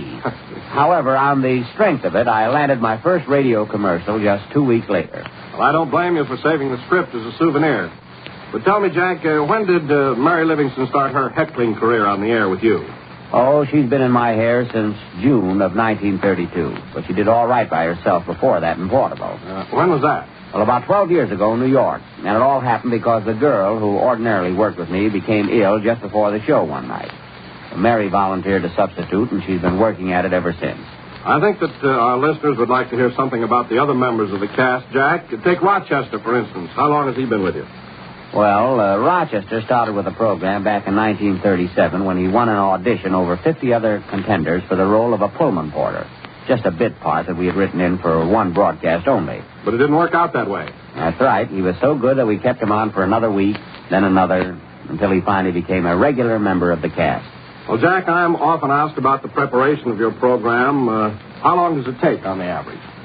Well, we never stop working. The schedule is something like this. After a Sunday night broadcast, I get together with Bill Morrow and Ed Beloin, my writers, and we hand over different ideas for next week. Then we meet early Monday morning and start working. That goes on throughout the week until our first rehearsal, generally held either Friday or Saturday. Then rewriting Saturday night and Sunday morning for the actual broadcast. You know, Jack, when Mort Lewis asked me to interview you today, he made a specific request that I inquire about your fan mail. He'd like to know about some of the odd and unusual letters that you receive each week.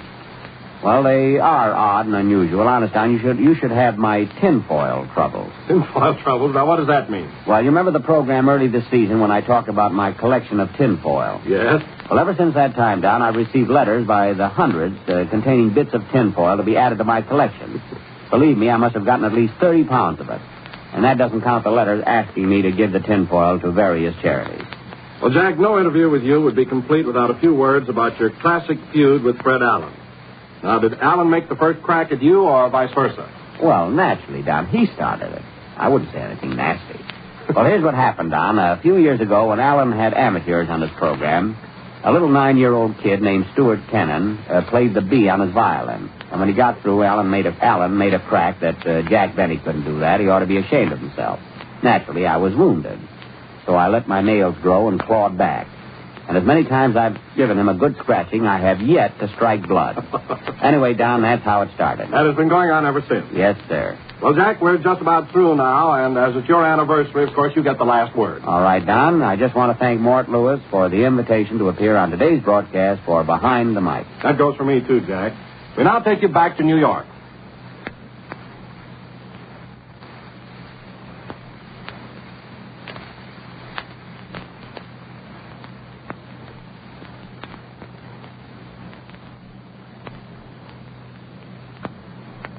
Thank you, Jack Benny and Don Wilson. May you both have many more radio anniversaries.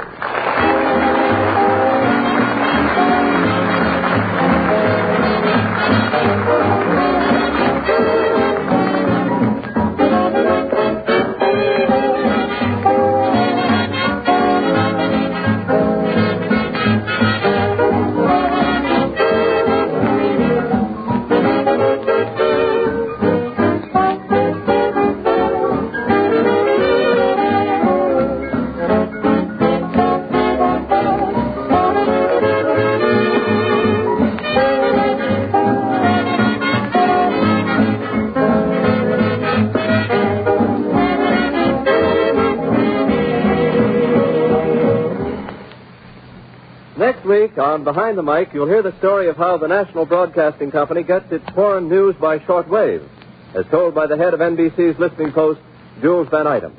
We salute another program you loved, and we bring you more of the comedy and the tragedy and the glamour that are Behind the Mic.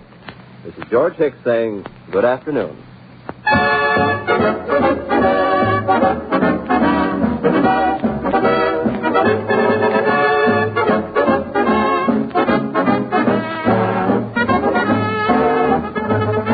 Behind the Mic is composed, or rather written by Mort Lewis. The original music is composed and conducted by Ernie Watson. This is the Blue Network of the National Broadcasting Company.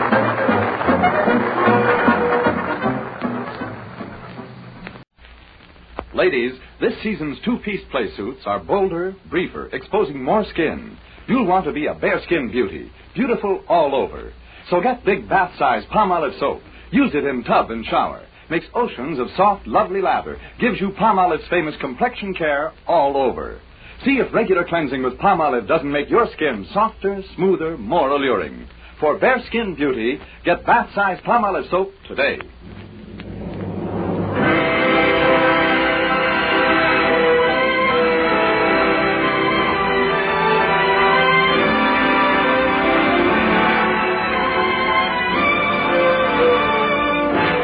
Gentlemen, Dennis Day. Oh, I think I see world in your eyes and the spell of your smile. Dennis Day is brought to you by Colgate Dental Cream and Luster Cream Shampoo. Colgate Dental Cream to clean your breath while you clean your for soft, glamorous dream girl hair.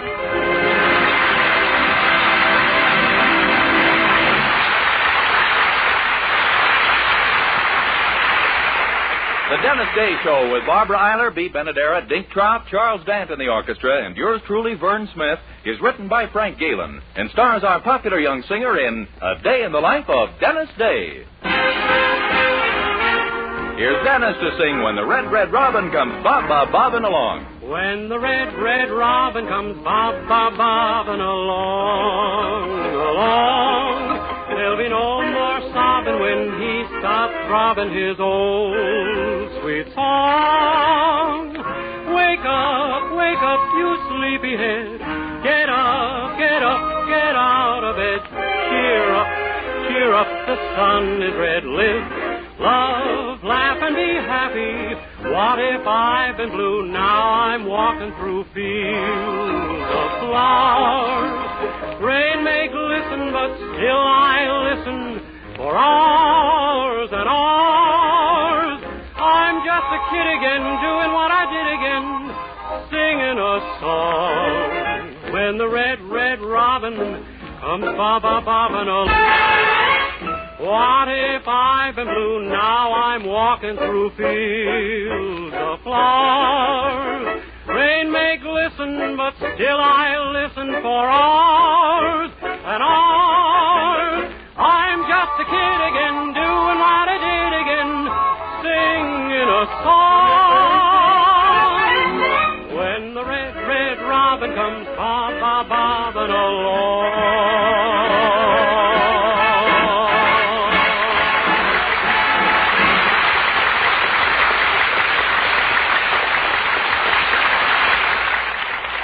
Colgate Dental Cream cleans your breath while it cleans your teeth. No other toothpaste does a better job of cleaning teeth than Colgate Dental Cream. For Colgate Dental Cream has a safe polishing agent that cleans your teeth both gently and thoroughly, brings out their natural sparkle and beauty. You can actually see and feel the difference. And scientific tests prove that Colgate Dental Cream cleans your breath while it cleans your teeth. Yes, actual scientific tests prove conclusively that in 7 out of 10 cases, Colgate's instantly stops unpleasing breath that originates in the mouth. Colgate Dental Cream is famous for its wonderful wake-up flavor, too. Nationwide tests of leading toothpastes prove that Colgate's is preferred for flavor over every other brand tested. Yes, preferred over every other brand tested. And no wonder. For Colgate Dental Cream is the result of constant effort to produce the finest toothpaste in the world for flavor, for sweetening breath. So see if you don't agree with the millions who have made Colgate Dental Cream America's favorite toothpaste. Try Colgate Dental Cream to bring out the natural sparkle and beauty of your teeth. For a wake-up flavor you'll thoroughly enjoy. And always use Colgate Dental Cream after you eat and before every date to clean your breath while you clean your teeth.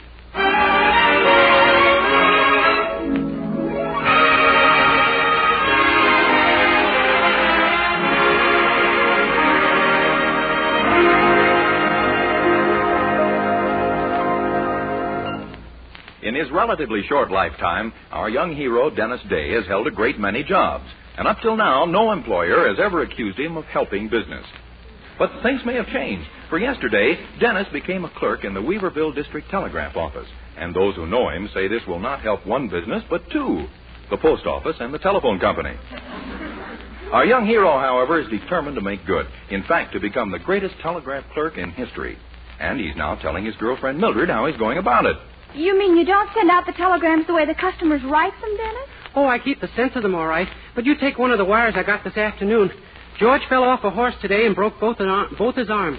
Naturally, a person who receives a message like that is going to be upset, so I try to minimize it. Well, how? Well, I sent it out. George fell off a horse today and broke both his arms, but don't worry. His legs are still working fine. I see. Sure. Things like that are bound to call me to my boss's attention sooner or later. And wait till he hears about my big bargain wire. Your big bargain wire? Yeah. You know those telegrams you send a woman every time something important happens in her life? Well, I've made up one wire that covers everything. Saves people a fortune. One wire that covers everything? Sure. It says, congratulations on your engagement, your son's graduation, your daughter's wedding, and happy golden anniversary, my dear widow. Oh, Dennis. Great, huh? Well, is that all you do, make up and edit telegrams? Oh, no. I also take all the incoming messages off the wires. Well, that doesn't sound too difficult. Well, right now it's pretty confused. There's so much stuff coming over from the Republican convention it's getting mixed up with the other messages. Oh, really? Yeah. One telegram read, Congratulations, Joe. Stop. You have just become the father of twins. Dewey is sure of 18 in Oregon.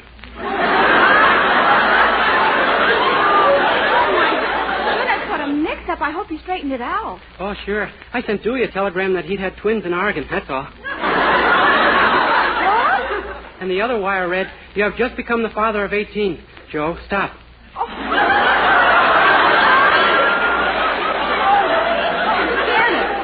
my gosh, here I am talking away, and I nearly forgot what I came home for. I got a telegram here for your mother. A wire from Mother? Oh, golly, it must be from her niece and nephew in Los Angeles. They were expecting a baby. Yeah, and if I remember the telegram correctly, that's what they got. Well, you better give that wire to Mother right away. She's been waiting to hear all week. Okay, I'll see you later. Oh, hi, Mrs. Anderson. Mr. Anderson. Oh, hello, Dennis. Good morning, my boy. I got a wire for you, Mrs. Anderson. It's from your nephew in Los Angeles. Oh, at last. Give it to me. Little Susan arrived this morning, 7 pounds, 6 ounces. Stassen says it's time for a change.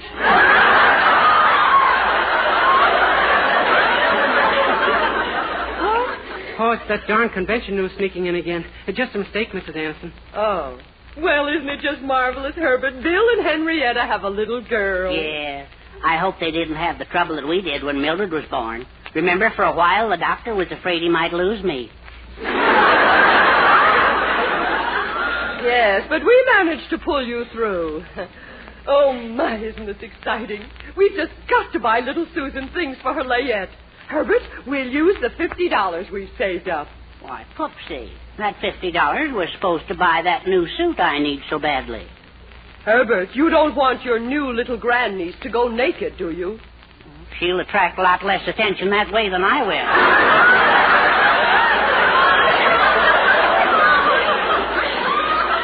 Nonsense. Hand me my purse. Dennis, do you think you can run an errand for me and for once in your life get it straight? Why not? It baffles you, too, huh? All I want you to do is this. Take the time and go down and with a $50 bill to 314 10th Street. 314 10th Street? Yes. It's a new baby shop that's just opened. I'll phone them and order everything and tell them you'll begin with the money. Okay. The address again is 314 10th Street. And it's for Susan Quincy's layette. Can you remember that? Oh, Mrs. Anderson, you know me. This once surprised me. Come along, Herbert. Always making cracks about me. Thinks I'm some kind of a dope. Thinks I can't remember a simple name like Susan Quincy and a simple address like 310 14th Street. I'll show her someday.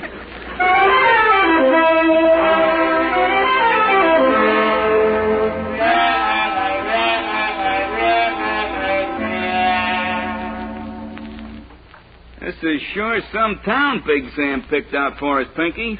A Bookie could starve to death in a burg like this. Well, keep your shirt on, Duke. Nobody knows yet that we're taking horse bets here. Wait till the word gets around. We'll get action. Yeah, but when is it going to start? So far, we ain't had Hey, anybody here? Gee, could that be a customer out front? I'm here about the layette. Oh, you hear that, Pinky? He wants to lay a bet. Didn't I tell you we'd get action soon? Coming, pal. What can I do for you, Bud? This is 310 14th Street, isn't it? Yeah, you're in the right place, pal. Good. Here's the $50. 50, eh? Okay. On who? I beg pardon? What's the name of the entry? Oh, Susan Quincy. Susan Quincy. Oh, yeah, here it is in the form, only it's just listed as Susie Q. Susie Q, huh? Yeah, she's the first at Hollywood. Oh, really? I thought that sort of thing was going on out there all the time.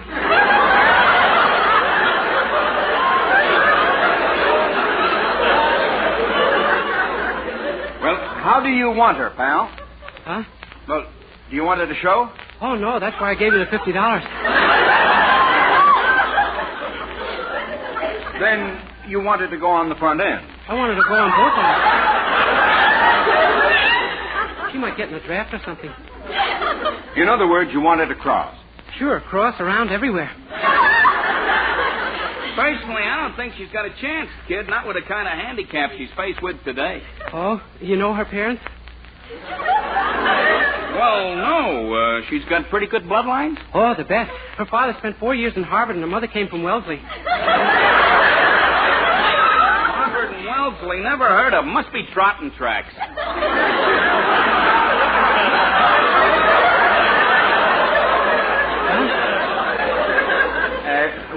Duke is trying to tell you, kiddo, is that according to the dope, that baby is a terrific long shot. Oh, I know. I understand a family never even expected a mother to get married. Don't you mean mated? Sure, if you want to call it that. Well, anyway, her mother was nearly 30 and she hadn't even met anyone yet. 30? Why, they generally mate them when they're around 6. 6? Sure. I certainly never heard of anyone waiting past 8 or 9. Gee, I guess I traveled with a...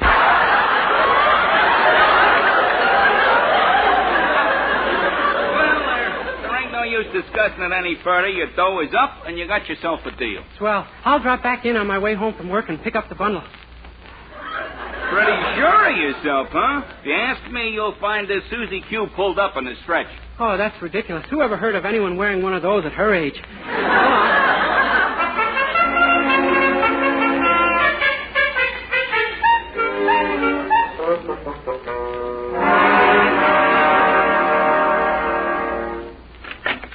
Oh, hello, my boy. Oh, hi, Mr. Anderson. Take care of that layette order for Poopsie, all right? Oh, sure, nothing to it. Those salesmen in that store are two of the nicest fellas I ever met. Fellows? Why, the salespeople in that shop are all women. Oh, really? Gee, they had me fooled completely.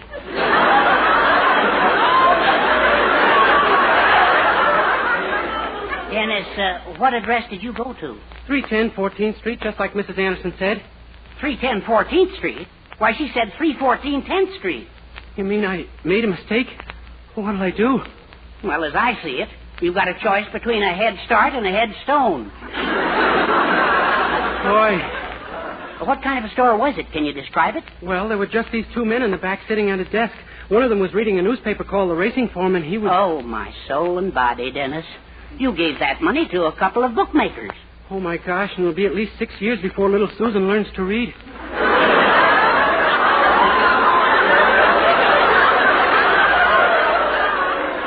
They don't sell books. It's a horse parlor. Don't be silly. There wasn't a horse in the place. Dennis, don't you understand? You bet Poopsie's $50 on a horse. You mean I... Oh, my gosh, so that's what Susie Q is. Now, you've got to call those men this minute and tell them to cancel that bet. Yeah, and I don't even know their number. Say, maybe Miss Baker will help me out. Thank goodness she's our operator. Hello? Hello, Miss Baker. This is Dennis. Look, you got to connect me with a store at 310 14th Street. It's a matter of life and death. In both cases, mine. Yeah, gee, thanks, Miss Baker. That's a break. Yeah. Hello? Say, this is the fellow who was just in and made that $50 bet. It seems I made a mistake, so I'd like to cancel the... Yeah, but... Yeah, but...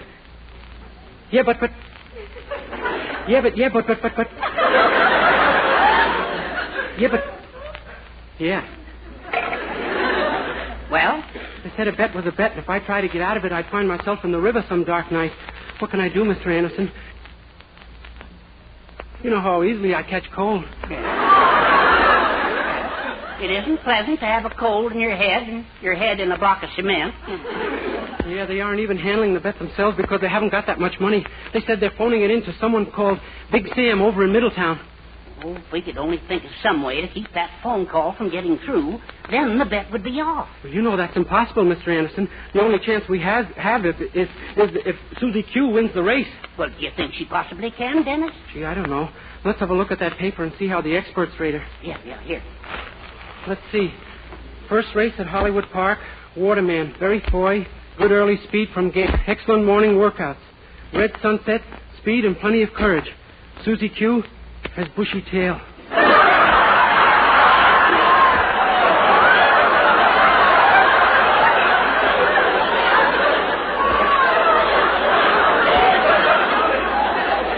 Oh, no. Yeah, and as I just said, our only chance is to keep that phone call from going through.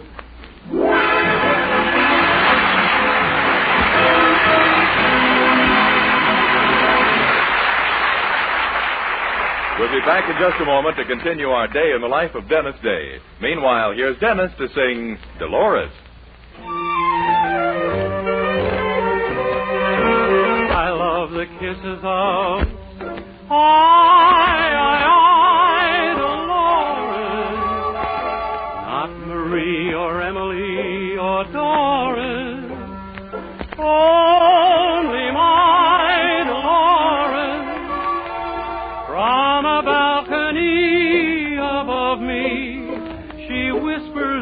of me and throws a rose. Ah, but she is twice as lovely as the rose she throws. I would die to be with my Dolores.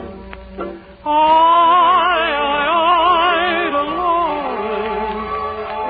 I was made to serenade Dolores. Chorus after chorus. Just imagine eyes like moonrise, a voice like music, and lips like wine. What a break if I could make Dolores mine, oh, mine.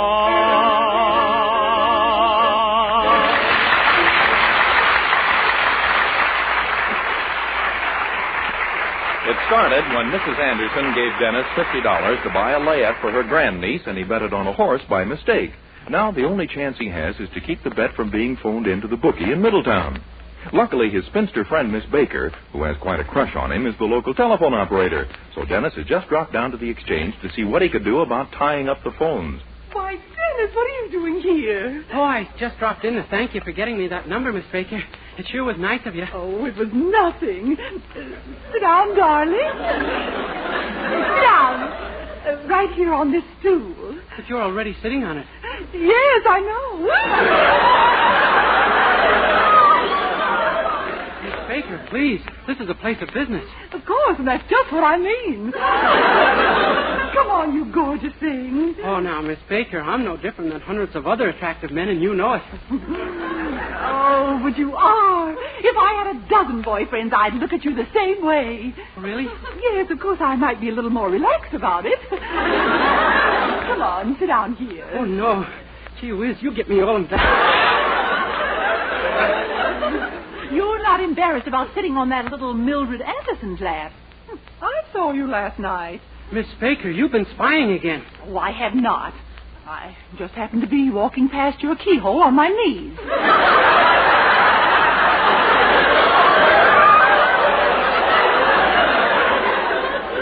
Oh, that explains those holes in the doormat.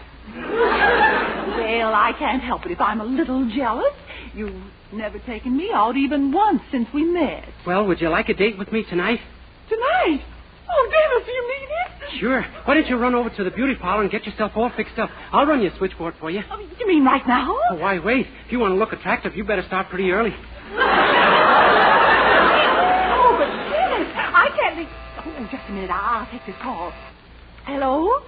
Middletown?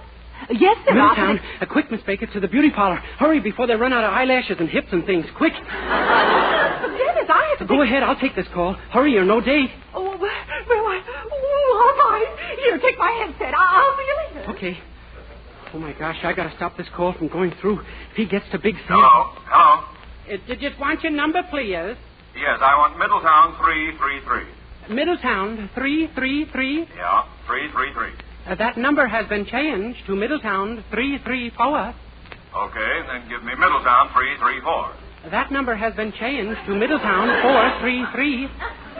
Then give me Middletown 433. I'm sorry, there is no such number. Operator, will you get me my party? This is important. I'm doing the best I can. Well, hurry, will you? I got to get through to Big Sam. That name has been changed to Small Pete.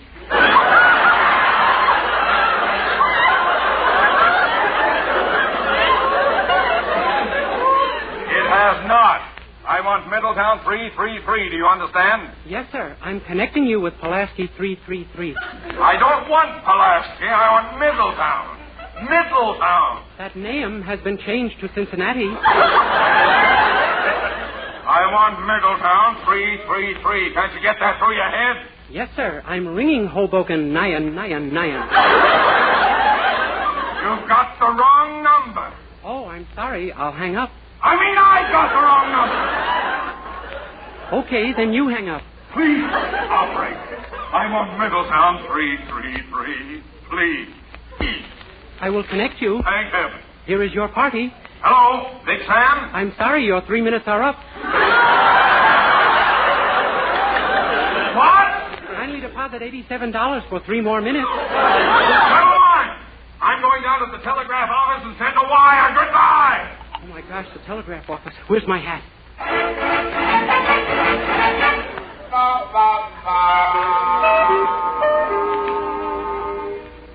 Uh-oh, here he comes. Boy, I hope this eye shade hides enough of my face.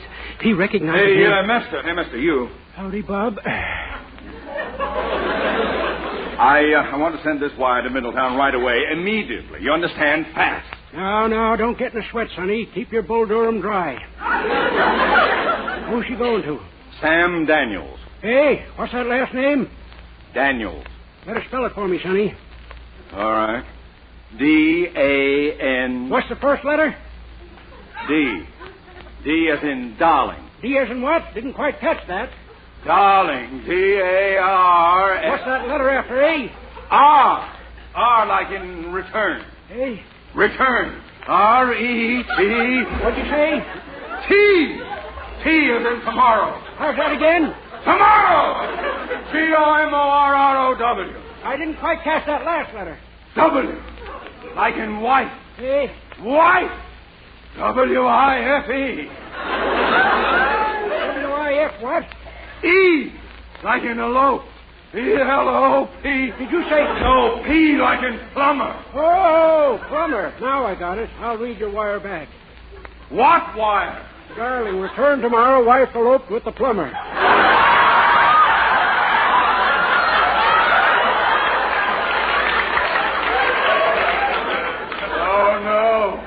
No! Want to send it a straight wire or a night letter, sonny? I don't want to send it at all. I'm taking the next train out of here and talk to the man myself. Goodbye!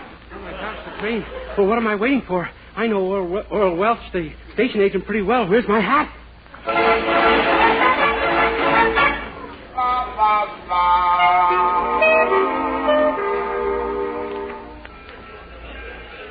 Hey, are you the ticket agent? Yep, here I am. Give me a ticket to Middletown, quick. I want a ticket to Middletown.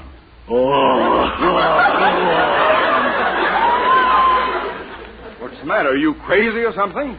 That's the last train today, and it leaves in 2 minutes. Now, give me a ticket. What you going to Middletown for? See the barbecue show? It's none of your business. I went to the barbecue show once, caught an awful cold. Look. The fellow in the back of me kept yelling, take it off. I didn't want to disappoint him.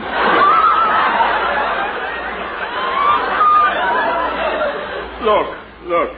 I want a ticket to Middletown. Oh, yes, so you do. You want the green ticket or the red ticket? How do I know? Does it matter? Nope, they're both the same. Then give me a green ticket. A green ticket with a blue suit? You don't care how you look. Then give me a red suit. I mean a blue suit. Give me a... Oh, my gosh, look. The train's pulling out. Yep, they will do that, you know. Oh. You fool, now I can't get to Middletown. Do you realize you just cost me $50 I'm going to have to give back? You don't say. Well, ain't that too bad? That's the fairest thing I ever heard.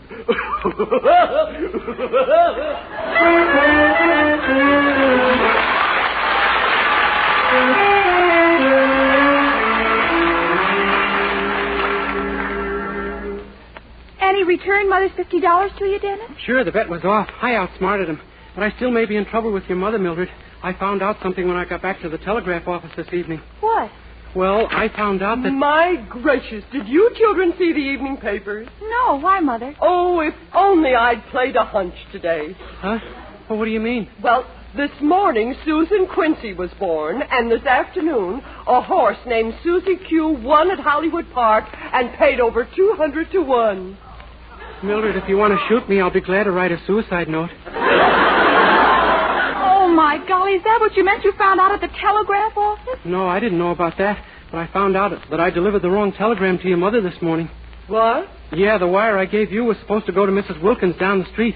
It was her sister that had the baby, only in Chicago, not Los Angeles. But then what did my wire say? I'd rather not read it to you. Dennis Day, I want to know what was in that wire. Well, it says, just got a sure thing tip on a horse. If you have any spare cash, take it all and bet it on Susie Q in the first race at Hollywood. Sign your nephew, Bill.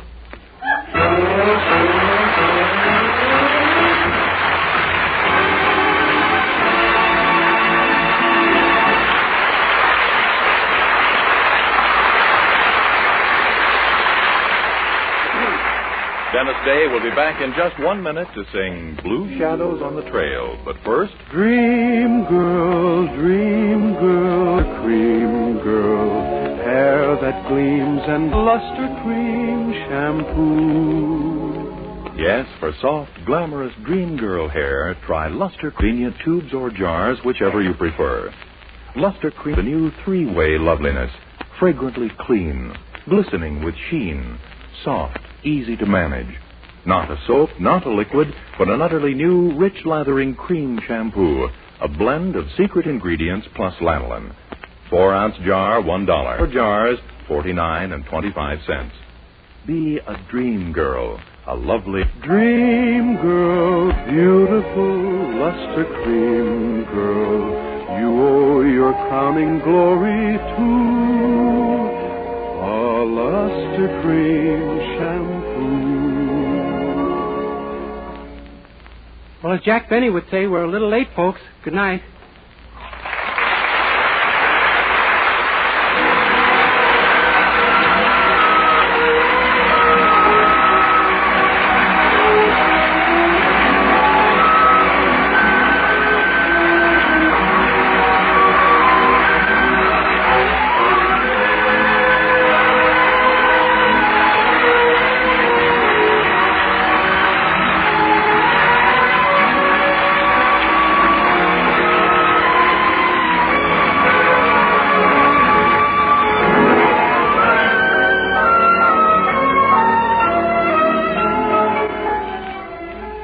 Next week, tune into another Dennis Day show brought to you by Colgate Dental Cream to clean your breath while you clean your teeth, and Luster Cream Shampoo for soft, glamorous dream girl hair.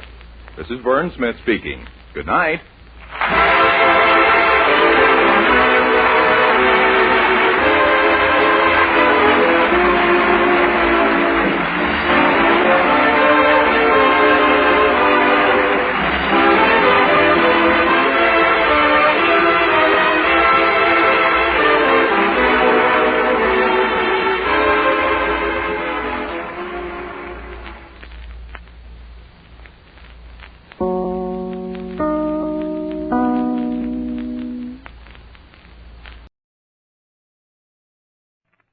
You've heard Mel Blanc as the Happy Postman. Hello, Mrs. Burns.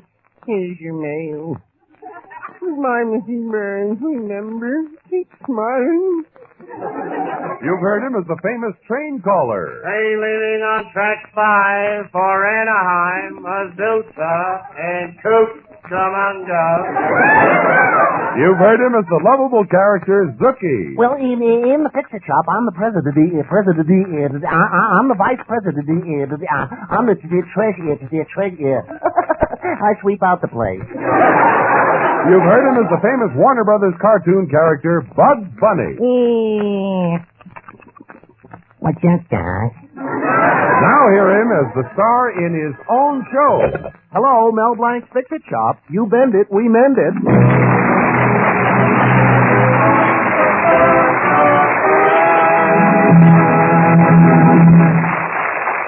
Now let's drop in at Mel Blanc's Fix-It Shop. Ladies, does your husband's blood boil when you ask him to fix the electric toaster? Does he act bored when you ask him to mend the ironing cord? Does he threaten to go home to father when you put him to all this bother? Well, does he?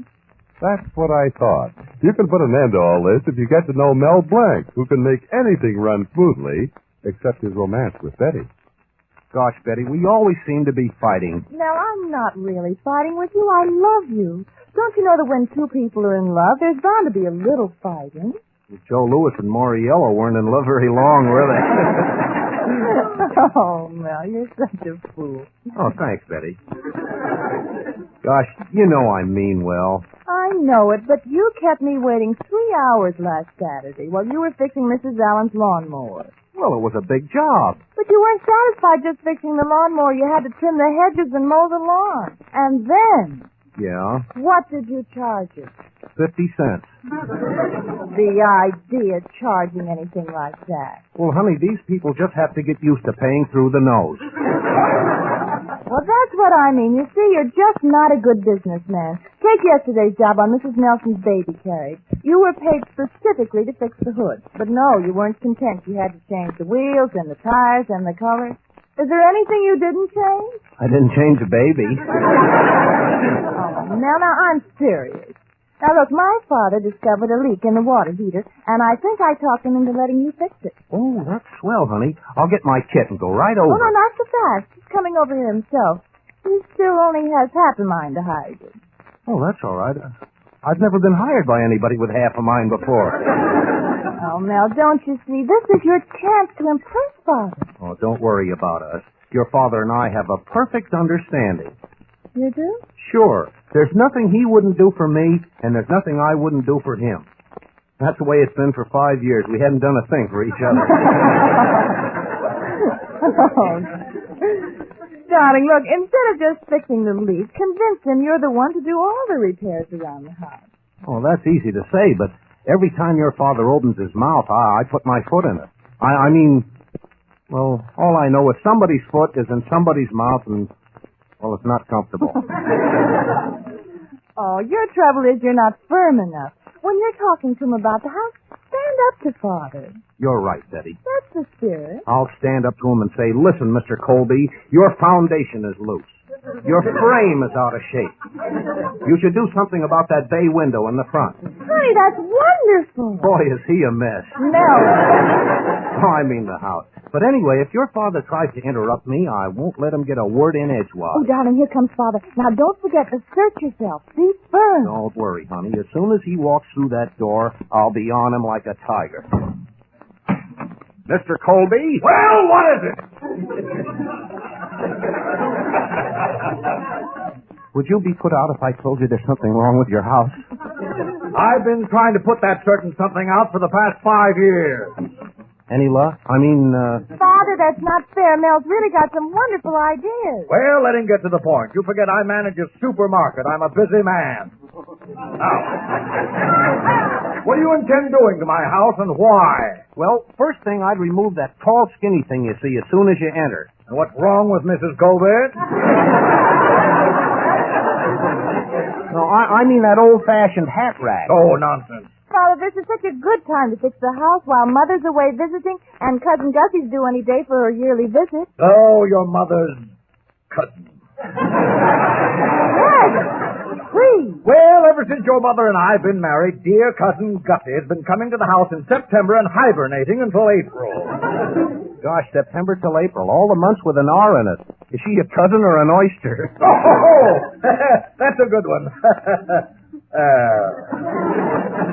I'd give anything to keep that woman away, and you want me to fix the place over for her. Please, Daddy. Oh, all right. Make up an estimate. I'll be back around noon. In the meantime, you go over to the house and fix that leak. Okay, Mr. Leak. Goodbye, Mr. Colby. Goodbye. Come on, Betty. Oh, I'm proud of you, darling. I'll see you later. I'm coming, Father. Goodbye.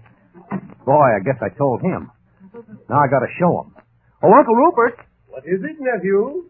Sorry I'm late. Took me a little longer than usual combing my hair this morning. Well, you still haven't got it on straight. I must do something about that crack in the mirror. I always get my part in the wrong place. Listen, Uncle Rupert, we've got to fix a leak in Mr. Colby's hot water heater. Now, will you take Zookie and get over there in the pickup truck? The pickup truck? I'd like to see you get rid of that thing. But why? Well, I could pick up much more in a shiny new station wagon. Oh, cut it out. Hey, now look. When you're through with that leak, be sure to tidy up the cellar, mop up the floor, and wash the window. Shall I put a big red bow on the oil burner? Yeah, put a big... No, look, Uncle. Why do I have to go? Why can't your brilliant assistant Zookie take care of it? Uncle, I don't want Zookie to go over and ball things up by himself. I want you to help him. Oh, You want me to help Zookie ball things up. Oh, stop, kid. Now get going, will you? Okay. Oh, Zookie, come here. We have a little job to do. Well, I'm all tied up. I'm completely tied up. I just untied myself. Come on, let's get going. Zookie, if you work real hard, someday you may be a partner in the fix-it shop. Me? A partner? Oh, that'd be wonderful. I couldn't afford it.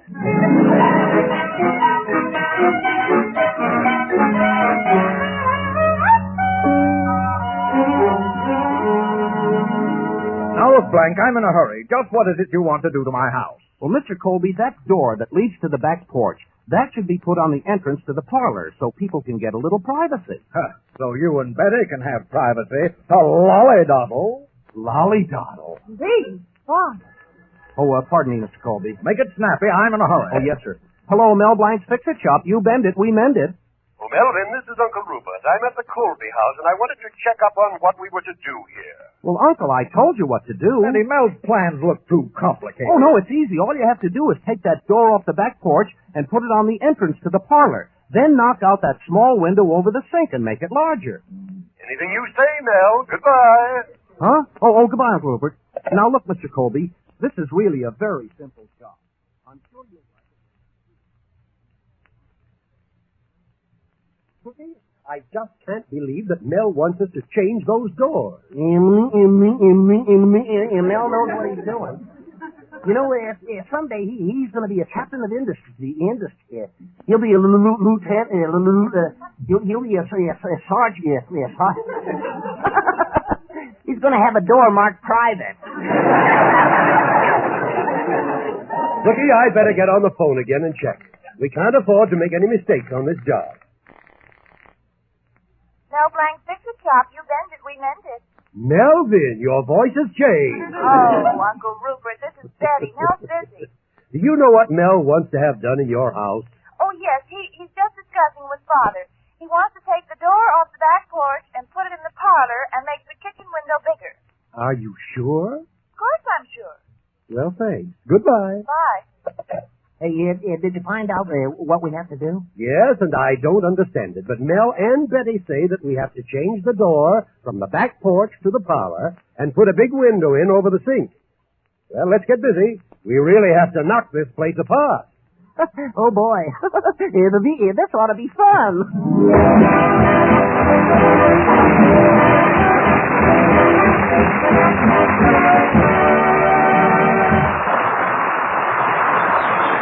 Now, here's Abe Kavanaugh Trio.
Well, Mel seems to be getting nowhere with his plans for Betty's father's house, but through a misunderstanding over the telephone, Uncle Rupert and Zookie have literally torn the Colby house apart. Neither Mel or Mr. Colby has any idea what's happened. Hey, this ought to be good. Pardon me while I listen. Gosh, Betty, it'll be swell if your father lets me make these alterations on his house. Yes, darling. You know, honey, when I was working on the plans, I got to thinking of the home we're going to have someday. Did you, darling? Uh-huh.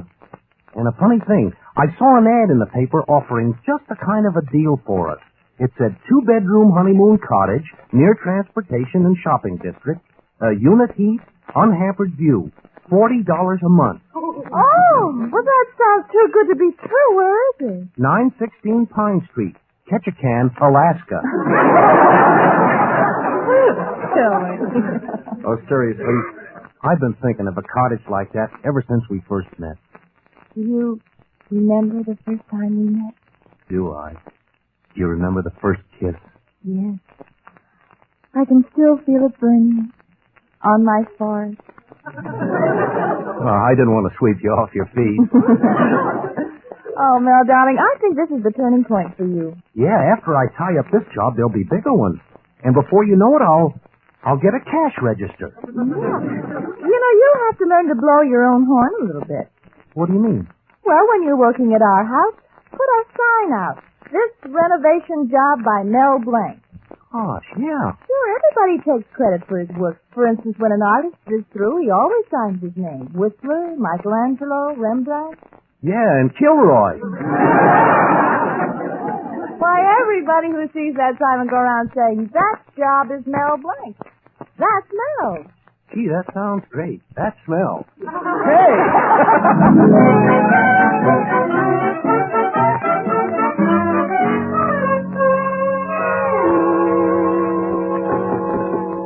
Zookie, are you sure you know how to fix that water pipe? What do I?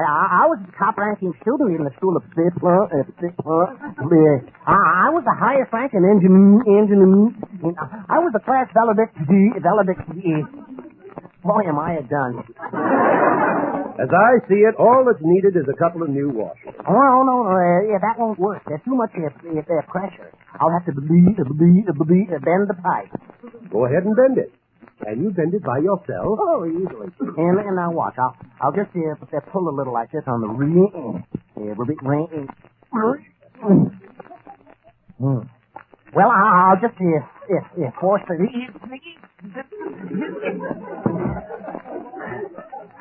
I'll just give it a little. Hey,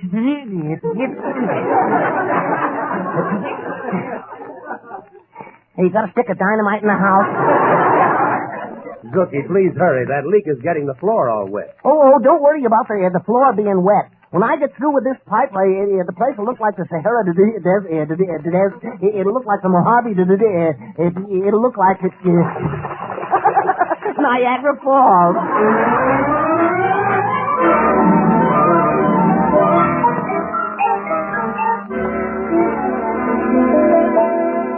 Well, Mr. Colby, what do you think about my plans for your house? Is it all right for me to go ahead? No. No? That's what I said, N-O, no.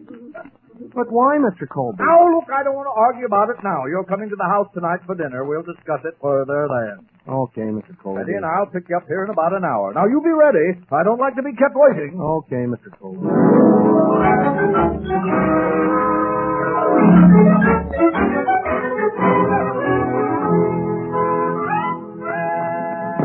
Oh, Zookie! Yes, Uncle Rupert. Well, the leak is fixed, the window is knocked out over the sink, and the door is off the back porch. Yeah. Well,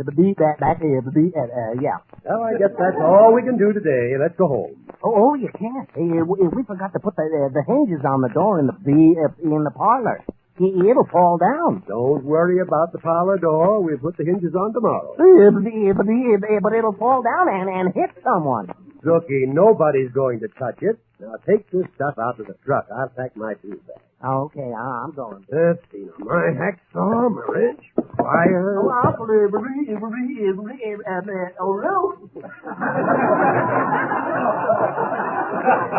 Yes, Zookie. Dr. Crab is out here. He wants to see you. Oh, that dog doctor again. What does he want? What do you want, Mr. Pete? Okay, Hello, Christopher. How's the dog doctor today? Consultant veterinarian, if you don't mind.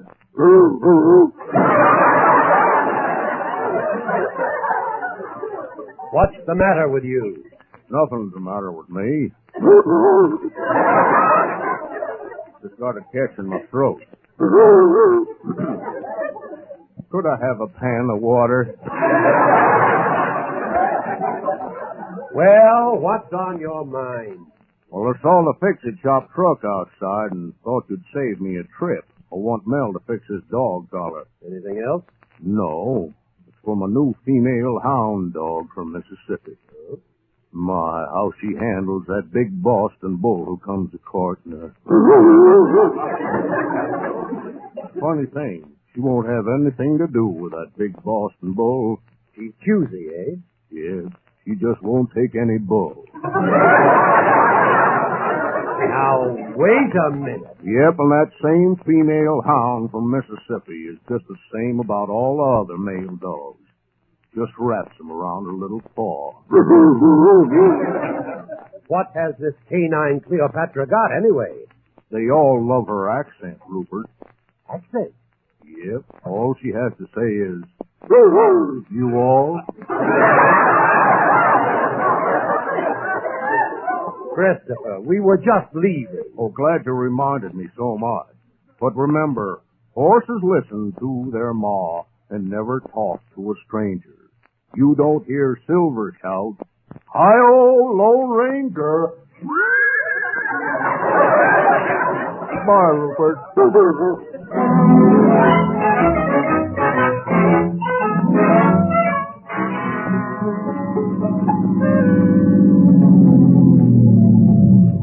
It was swell of you to invite me to your house to dinner, Mr. Colby. Oh, we were glad to have you, Mel, aren't we, Father? Huh? Oh, sure, yes, we're glad to have you.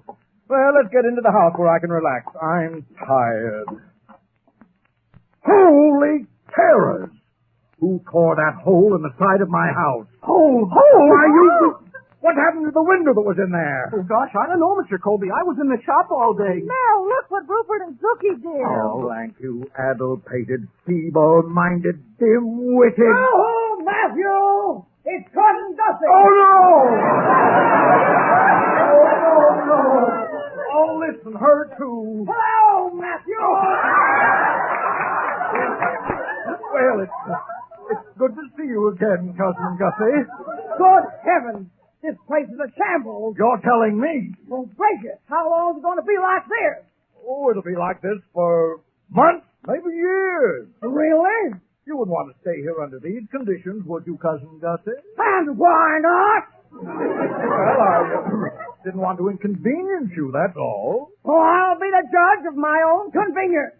Yes, Cousin Gussie. I have a surprise for you. This trip, I'm only going to stay 6 months. Yes, Cousin Gussie. Now, how do I get upstairs to my room? Right through that new door. Well, isn't it closer? Through the hall there? No. Go right through that new door. Well, all right. I'll see you all for dinner. Oh, my goodness. Oh, what happened? Get me out from under this door!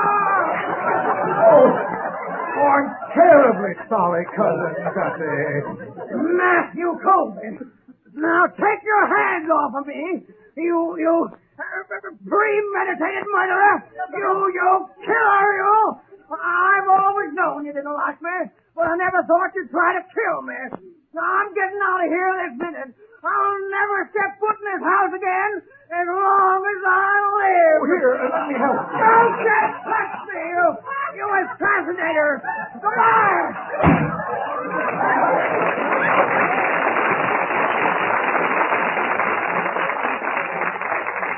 Gosh, Mr. Colby, I'm terribly sorry. Sorry? Why, son, you fixed something I couldn't fix for years. You got rid of Cousin Gussie. Oh, Daddy, then you're not angry with Mel. Angry? Why, Mel, my son, you're a genius. Gosh, thanks, Mr. Colby. I've never seen you so happy before. You don't seem your old self. Oh, Mel, you're wonderful. I'm deeply indebted to you. Well, then maybe I can go ahead and make all the repairs in the house? No maybes about it, Melvin. The job is yours. Wonderful. Oh, wonderful. Now, how soon can you get me a new window to cover that big hole you made? Oh, it'll only take about 6 months. 6 months? What are you talking about? You mean that I have to live with that big hole in the side of my house for 6 months? But, Mr. Colby... You stupid, addle-pated, brain-numbing soul. He's his old self again.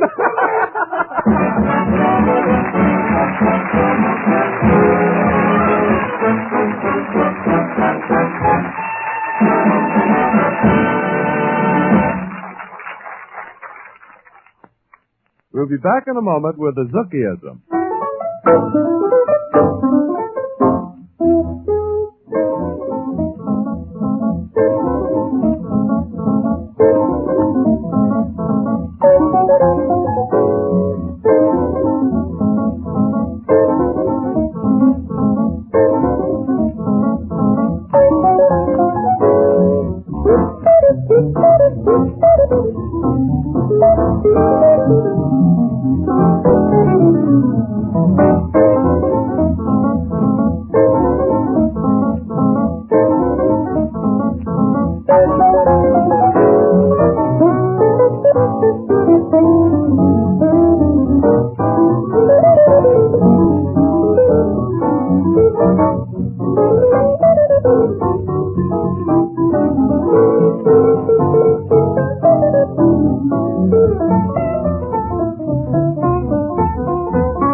I hope you benefited by our experience today. Yes, my lad. Everything has a moral, you know. Just what did you learn? Well, I learned that people should stick together. They should work hand in one for all and all for we. I learned if you want to do anything right, do it yourself.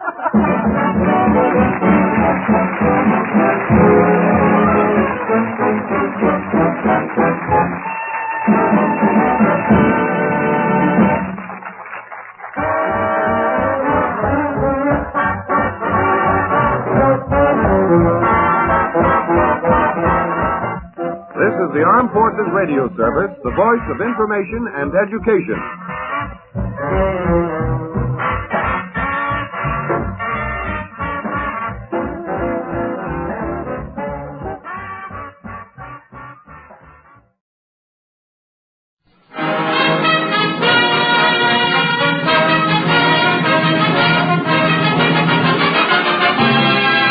The Ford Dealers of America present the Fred Allen Show.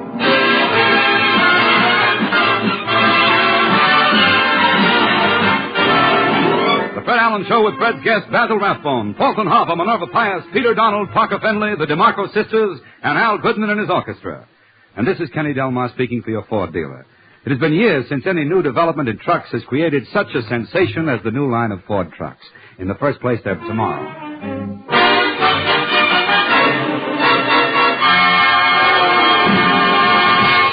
Sunday night again. Here comes Fred Allen in his new Ford to keep his weekly date at the corner of Main Street.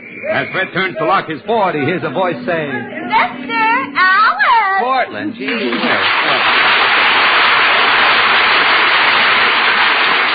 Portland, what is that poster you just tacked up on the telephone pole? This is Natural Health Week. Natural Health Week. Well, it's about time we had a health week. Lately, we've had nothing but disease weeks.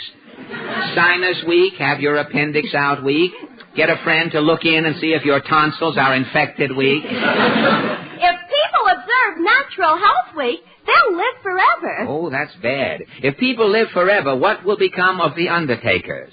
They'll all be busy. Busy doing what? Burying doctors. You mean if people are all healthy? The doctors will starve to death. Oh, that's ridiculous. The doctors are so rushed today, they're calling the latest sickness Virus X. They haven't even got time to think up a name for it. I read that some doctor's laboratory uptown is selling mouse milk for $10,000 a quart. Only a quart to a customer, 1 quart. How do they milk the mouse? Well, they use tweezers and a small Dixie cup. And a man with a light touch, I understand. Told to me on excellent authority, which I checked out later in the What'd he say? That's awful. I'm stealing from Mari Amsterdam. I never heard of mouse milk. Well, I tell you what, they have a mouse dairy uptown. If you pass there at sundown, just before milking time, you can hear the mice mooing in their stalls out there and chewing their junior cuds as the day comes to a close. Well, Portland, what's new this week? Billy Rose just got back from a trip round the world. Oh, I saw him in Lindy's. Happened to look under a table, and he was standing there. With his hat on, too. They have Billy spent 2 days in London and came back with a British accent. Oh, I heard when Billy Rose goes to his country home, he lives like an English gentleman. He rides to the hounds? He doesn't have to. Well, why not? With Billy Rose's money, the hounds come to him. Oh, say, the dogs are going to the Rose, eh? Well, this is getting silly, Portland. I think I'll go along and get my paper. May I come too? Oh, sure. Come on, let's take a walk down Main Street.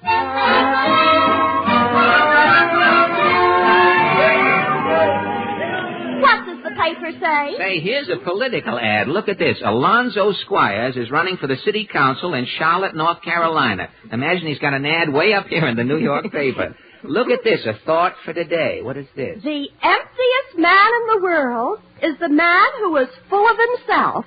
Say, here's something. Don't bother with that. We'll take it up. I'll ask questions later. Here's something. Look at this. The Secretary of the National Education Association says that schools are not neglecting the 3 R's, and that he also claims here the techniques of teaching are vastly improved.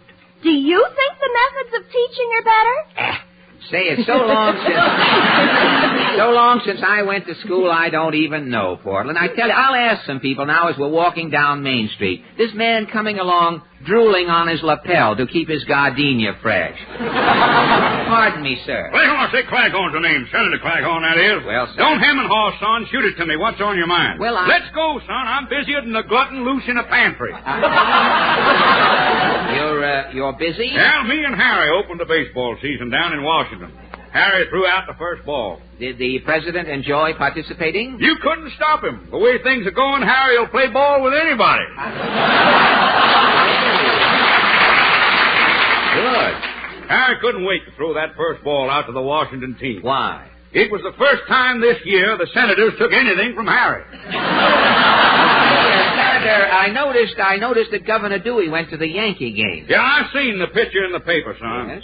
First, I didn't recognize Governor Dewey with that mustache. No? I thought it was some man eating a Hershey bar sideways. Oh, Well, I read that Mr. Dewey is going to Europe. Well, he's doing the smart thing, son. Going to Europe? When he comes back, Dewey's going to enter the country as an immigrant and start all over.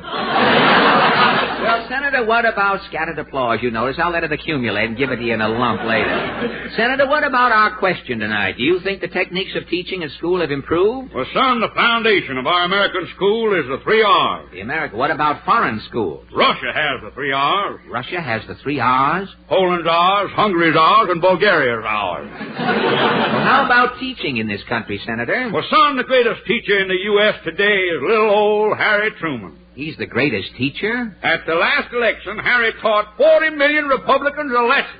So long, son. So long, Eddie.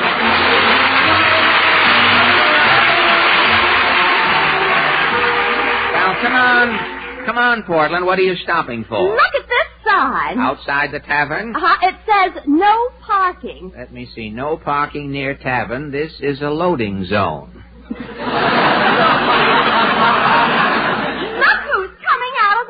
Station. Who? Titus Moody. Hi, Mr. Moody. Howdy, Bub.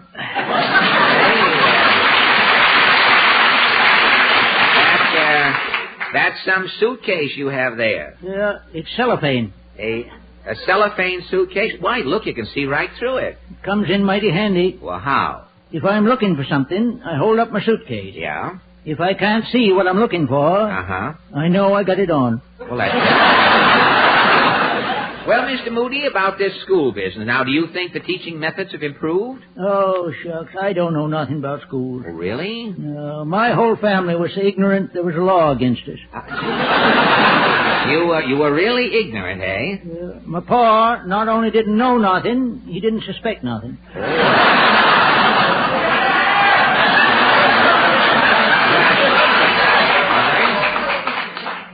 My ma, she drowned 2 of my brothers before she knew they was children. Hey,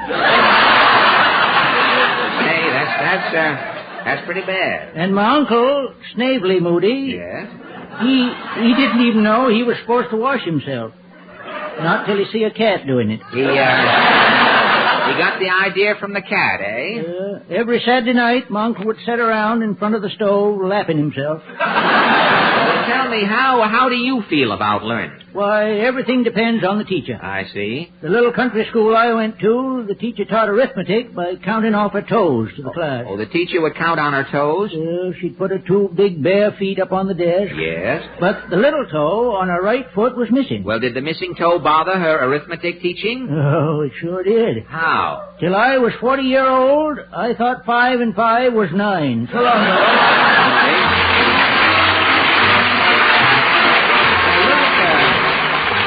Look, Portland, a new bakery just opened on Main Street. Oh, Mama says it's run by a midget. How does your mother know the bakery is run by a midget? All they sell is shortcake. Oh, I see. Well, I get it. Very good, semi-clever, I'd say.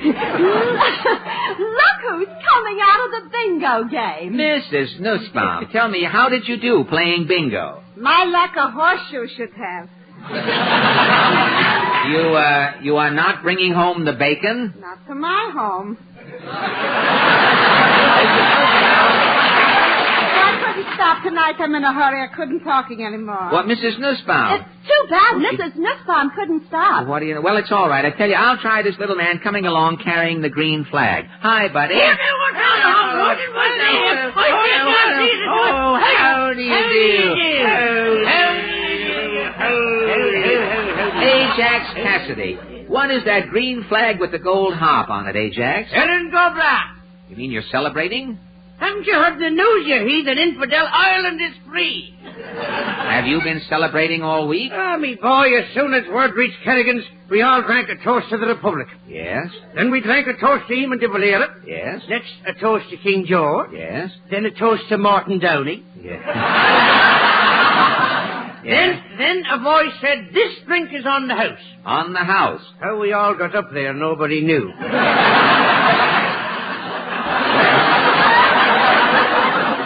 The new republic is off to a great start. Sure. Now we can concentrate. Concentrate how? With the English out of Ireland, yes, we can keep the fighting among ourselves.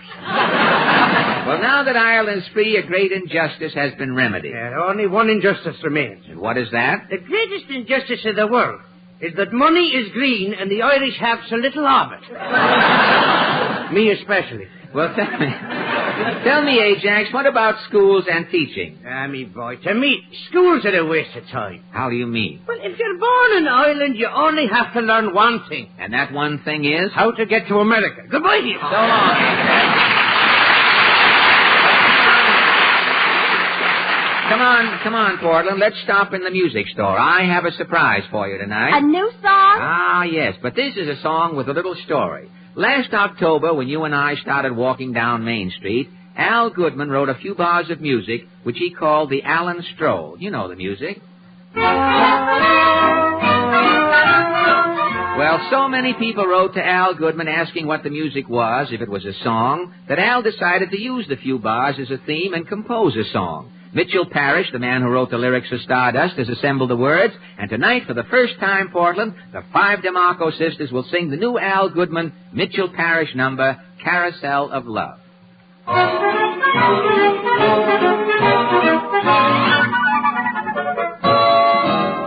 Here I go again, riding on the carousel of love, round and around, round and around, round and around, merrily on the road to nowhere. Breeze is slow again, spring is here and skies are blue above. I should beware, but I don't care. What do I care, riding the carousel of love. I thought that I was smart, careful with my heart.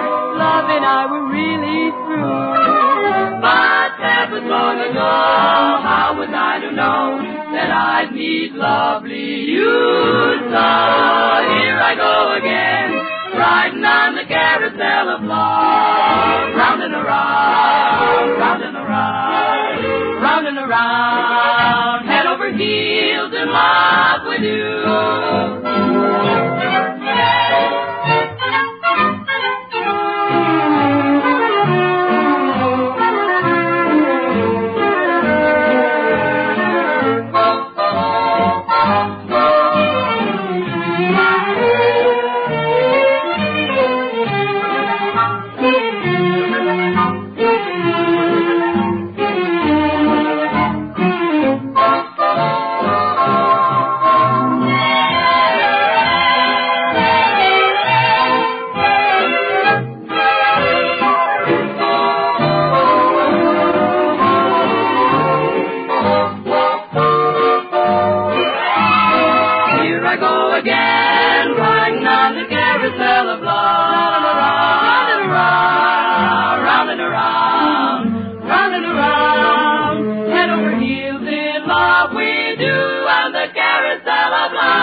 Wait a minute, Portland. Just wait outside the music store here. Here comes Kenny Delmar. See, there's some fellow with him. Well, hiya, Fred. Meet a friend of mine, Speedy Simpson. Speedy is the world's fastest talker. Really glad to meet you, Mr. Simpson. Thank you. Wonderful to be here. Glad to be here. How do you do, Mr. Allen? Well, I'm taking Speedy over to the Ford dealer. There's so much to say about the new Ford. I think a fast talker like Speedy can say it all and save the dealer some time. Show Fred what I mean, Speedy. Well, I want to point out proudest on the new model for the character. It's equipped with a Mistral, which is the latest in the revolving wheels, and that won the Fashion Academy Award. Oh, say. Yeah, you see, Fred, in 2 seconds, Speedy told how the New York Fashion Academy picked Ford as the fashion car of the year because Ford is ahead in design and style appeal. Say, he sure did. Speedy covered everything as far as I'm concerned. When it comes to describing the wonderful feeling you get when you drive the new Ford, that smooth midship ride, those sofa-wide seats, those magic action brakes, I would take the average talker all day to describe the new Ford feel. See how long it takes Speedy to do it. I'll take no time to point out the distance of the advantages of the new Finkel, which certainly is evident by the rheumatic tires. And what's more, take a look at any pair, and you'll see the model with the big picture windows and choice of engines V8 or 6. 4 seconds. Right. 4 seconds. I timed it. Speedy told the whole story, and he also mentioned Ford's recent price reduction. Oh, wait a minute, Kenny. I didn't hear that. I didn't hear that about the price reductions. Was that in there, too? Fred, I heard it distinctly. I didn't decipher. It just got away from me. Well, I was following him right up to the end. To the V8 engines, but the price reductions got away. But Speedy doesn't miss a trick. But how can anyone understand Speedy? Well, if you can't understand Speedy, just go down to the Ford dealers and see the Ford's good looks. Drive it and feel the difference. And those lower prices speak for themselves. Let's go, Speedy. Wonderful being here. That's the end. Not so long, Mr. Allen. Don't mention it, Speedy. So long, Kenny.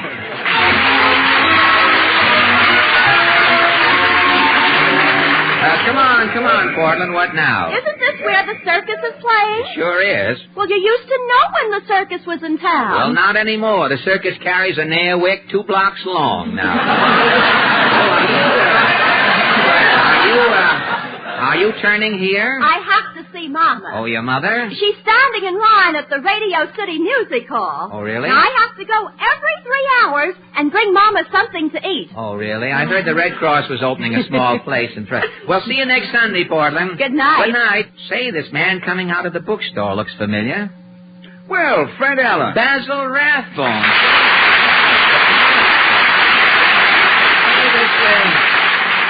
This is a surprise, Basil. I thought you were still on the road with your play, The Heiress. No, Fred, I just finished an 8-month bus tour across the country. You lived 8 months on a bus? Mm-hmm. Did you stop overnight at hotels? No, we slept on the bus. Oh, you had berth? No, every night the driver handed each passenger a pillow and a sleeping pill. Oh. What did you do about eating? At mealtimes, we'd stop along the road at a Howard Johnson stand for 2 minutes and have a malted milk. You had to drink your malted milk in 2 minutes? It was easy, Fred. Each malted milk was shared by 4 people. One malted milk for 4 people? Well, you must have lost plenty of weight. Actually, I gained 10 pounds on the trip, Fred. I outsmarted the others. How? When the malted milk was served with the 4 straws, yes, I would point to a freight train passing by and say, "Look, everybody, there goes Burl Ives." Burl Ives? Yes, while the other 3 were looking under the freight cars for Burl Ives, I would plug up their straws with pipe cleaners. You fooled those other suckers. With my clear straw, Fred, I was the only sucker. Well, Basil, now that you've finished your road tour, a laugh startled me. Well, Basil, now that you've finished your road tour, I suppose you're relaxing. No, Fred, I'm busy with my radio program for Fatimas. Fatima cigarettes? Yes, I smoke nothing but Fatimas, Fred. They're the new long Fatimas. Oh, you smoke Fatimas because they're longer? Yes, I have rather a lengthy nose. I notice, yes. When I try to light an ordinary-sized cigarette, yes, I exhale through my nostrils and blow out the match. Oh, I see. Yes. Now, with the new long Fatima, yes, I can rest my nose on the cigarette while I'm lighting it. Oh, say, that's comfort while you're smoking. Yes. Yes. Well, about your radio show, Basil, I know it's a mystery program. Yes, Fred. That's what keeps me so busy. I'm always looking for new mystery stories. Really? Yes, I just picked up these mystery books in the bookshop. Let me see. Yes, this first one is called The Dirty Chiropractor. What? That's a mystery? Yes. What is that? The dirty chiropractor removes the backbone from one of his patients. Yes. That night, the patient's back lights up, and he realizes too late that the dirty chiropractor has stolen his backbone and given him a neon spine. Oh, he was a dirty chiropractor. Yes. Now, Fred, what is that other one you have there? It's called The Butcher's Undoing. The Butcher's Undoing, yes. A mystery? Yes. It's about a butcher who drugs his wife and hides her in his icebox. Yeah. But the wife is half Eskimo, and only half of her freezes to death. Oh, Basil, now wait a minute, old boy. Old chap, these plots that you have here, they sound like something cooked up by the mystery chef on an off night. If you're looking for a real mystery, I have a mystery. What is your story about, Fred? Well, my story starts with a fanfare.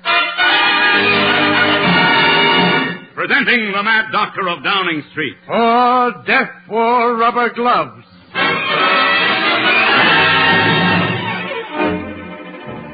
I am Sir Hubert Buffington. For years I was physician to His Majesty the King. Today I sit here in Old Bailey waiting to go to the gallows. Why, you ask? I'll tell you. My professional life was happy. Every morning as I walked into my office, my nurse, Miss Tuttle, would say... Good morning, Doctor. Good morning, Miss Tuttle. What's on my schedule today? At 2 o'clock, you're to remove a kipper bone from Sir Stafford Pip's lower lip. Yes? Then at 3 o'clock, for an hour, you picket the socialized medicine clinic. Yes? And at 4 o'clock, you pose for a cigarette testimonial. Splendid! I don't know what we doctors would do without these testimonials for cigarettes. Is my T-zone chart ready? Yes, sir. Well, sterilize my pointer and I'll be off. My professional life was happy, but my domestic life was hectic. My wife, Lady Buffington, was constantly nagging me to buy her things. One morning I refused to buy her a television set. That night, as I came in the door, Chung, my houseboy, was waiting for me. Oh, Mr. Buffington. Yes. Oh, something Yes, terrible happened. Yes, Chung see Lady Buffington leave by back door with a duffel bag. Also find a note. A note? Here is a note. Sir Hubert, you have finally gone too far with this inhuman stinginess. You know I'm crazy about pictures. This morning you refused to buy me a television set. All is over between us. I have run away with Cecil Spoonmaker. Signed, Lady Buffington. Cecil Spoonmaker! The name haunted me. Who was Cecil Spoonmaker? I searched for 3 months, in vain. Then one day I was in my office trying to get my thumb out of a test tube when the door opened. A stranger confronted me. I say, Doctor, you've got to help me. Your name, please. Spoonmaker. Cecil Spoonmaker. Cecil Spoonmaker? I say, have you ever been in London before, Mr. Spoonmaker? Yes, 3 months ago I was here with the circus. The circus? Yes, I'm the tattooed man. I'll take my shirt off. I say, your right arm is the Tower of London. And here on my left arm... The White Cliffs of Dover. Look here on my chest. My word, an enormous monkey climbing up your chest, his outstretched paws on your Adam's apple. Well, Doctor, that's why I'm here. I want the monkey taken off me chest. Taken off? I've been asked to give a command performance. I've got to make room for Winston Churchill. The monkey has got to go. Very well, I shall give you an injection of energy. Energy? Well, it's a cleaning fluid. Precisely. When the energy gets into your bloodstream, that monkey will disappear. Righto. Here's the energy in solution. Now hold out your arm. Righto. Ow! That's all right now. There we are. I'll just sterilize this needle. I'll be back right away. Yeah. Oh, Doctor.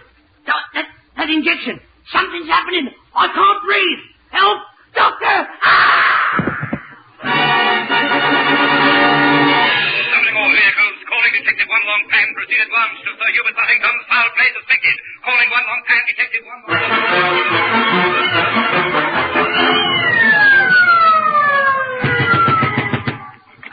Greetings and shalom alaikum, kiddy. Detective One Long Pan, Oriental Sam Spade on job. All right, Louis, drop the gun. Long time catching everyone. All right, Louis, drop the gun. Woohoo, Long Pan, an exceptional voice tonight. Maybe catch him fan letter from Jackie Eigen.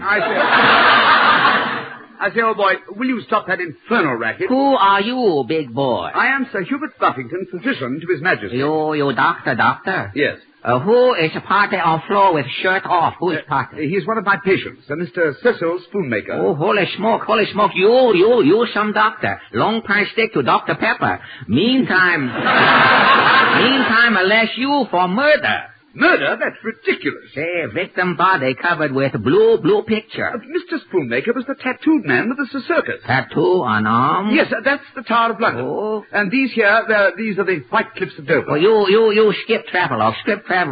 What is this on the chest? Fur coat? No, it's a monkey. Monkeys pour leech up and grab dead man's Adam's apple. Mr. Spoonmaker came to have the monkey removed. Something fishy here, Doctor. Long pan suspect monkey business. Oh, Dr. Buffington. Oh, woman enter case. Who is floozing? This is my nurse, Miss Tuttle. Oh, turn around, baby. Long pan give you fast flisk. Here, take your slimy hands off me. Oh, you fess up, missy. Where were you when Mr. Spoonmaker bumped off? Where were you? I was in the doctor's laboratory with 2 loaves of rye bread making some black penicillin. What happened? Dr. Buffington came out of his office and said he had given the patient an energy injection to remove some tattooing. Very good. Suddenly there was a scream. Dr. Buffington and I rushed into the room. Mr. Spoonmaker was dead. He had gone to that big sideshow up yonder. There's my alibi, Long Pan, and it's airtight. Confidentially, Long Pan stump, but not for long. Who else in house, Dr. Buffington? Oh, well, only my houseboy Chung. I'll ring for him. Oh, Long Pan, girl Chung, China boy to fairly well. China clicky people. Duck soup for one Long Pan. You ling, Mr. Buffington? Chung! Long Pan! Ding ho! Ding ho! Sing wu fu, sing tong. Hui phẳng linh lùng mù cây phê. Mu gu gai pen. Ding wu fu. Ho la ma ho. You two seem to know each other. Chung, Long Pan go to school together. Hong Kong, you class of 28. To the table down at Long Fong. To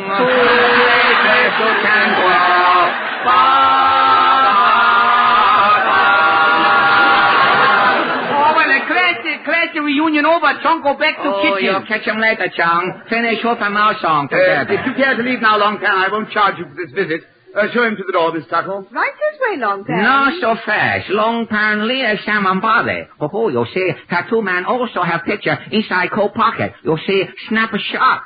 My word, it's Lady Buffington. My word, it's my wife. My word. With Lady Buffington a snapshot is a dead man on floor, Mr. Spoonmaker. Maybe, Dr. Buffington, you explain why wife in picture snapshot with Mr. Spoonmaker. Yes, Long Pan. Lady Buffington was mad about pictures.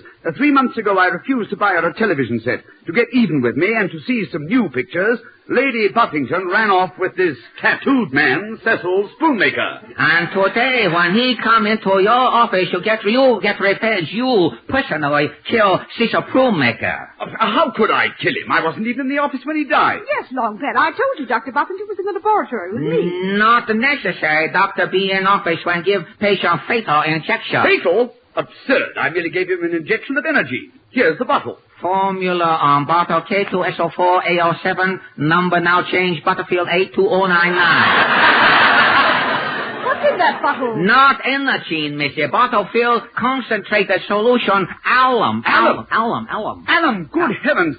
I must have made a mistake. Make a mistake on purpose, Dr. Buffington. But how could the alum kill him? You see on tattooed man's chest, big monkey. Paw of monkey reach up and hold Adam's apple. The monkey's paw's right around his throat. Exactly. Alum shrink Mr. Spoonmaker's body. As Mr. Spoonmaker shrink, monkey's paw close tighter and tighter around neck.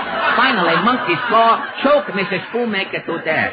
You fess up, Dr. Muffington. You put tattoo man out of picture. I'm no match for you, Long Pan. I confess Cecil Spoonmaker stole my wife. I killed him. Very good. No time to waste. Only 30 seconds left. Mystery solved. Will I get the gallows, Long Pan? Confucius say, man who shrink other man bound to go away for a long stretch. Oh, Long Pan hot tonight. Ping pong anybody?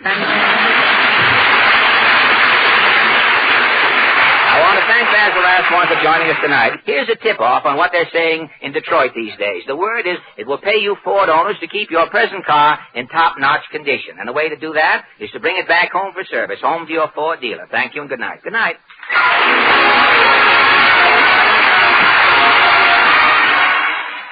This is NBC, the National Broadcasting Company.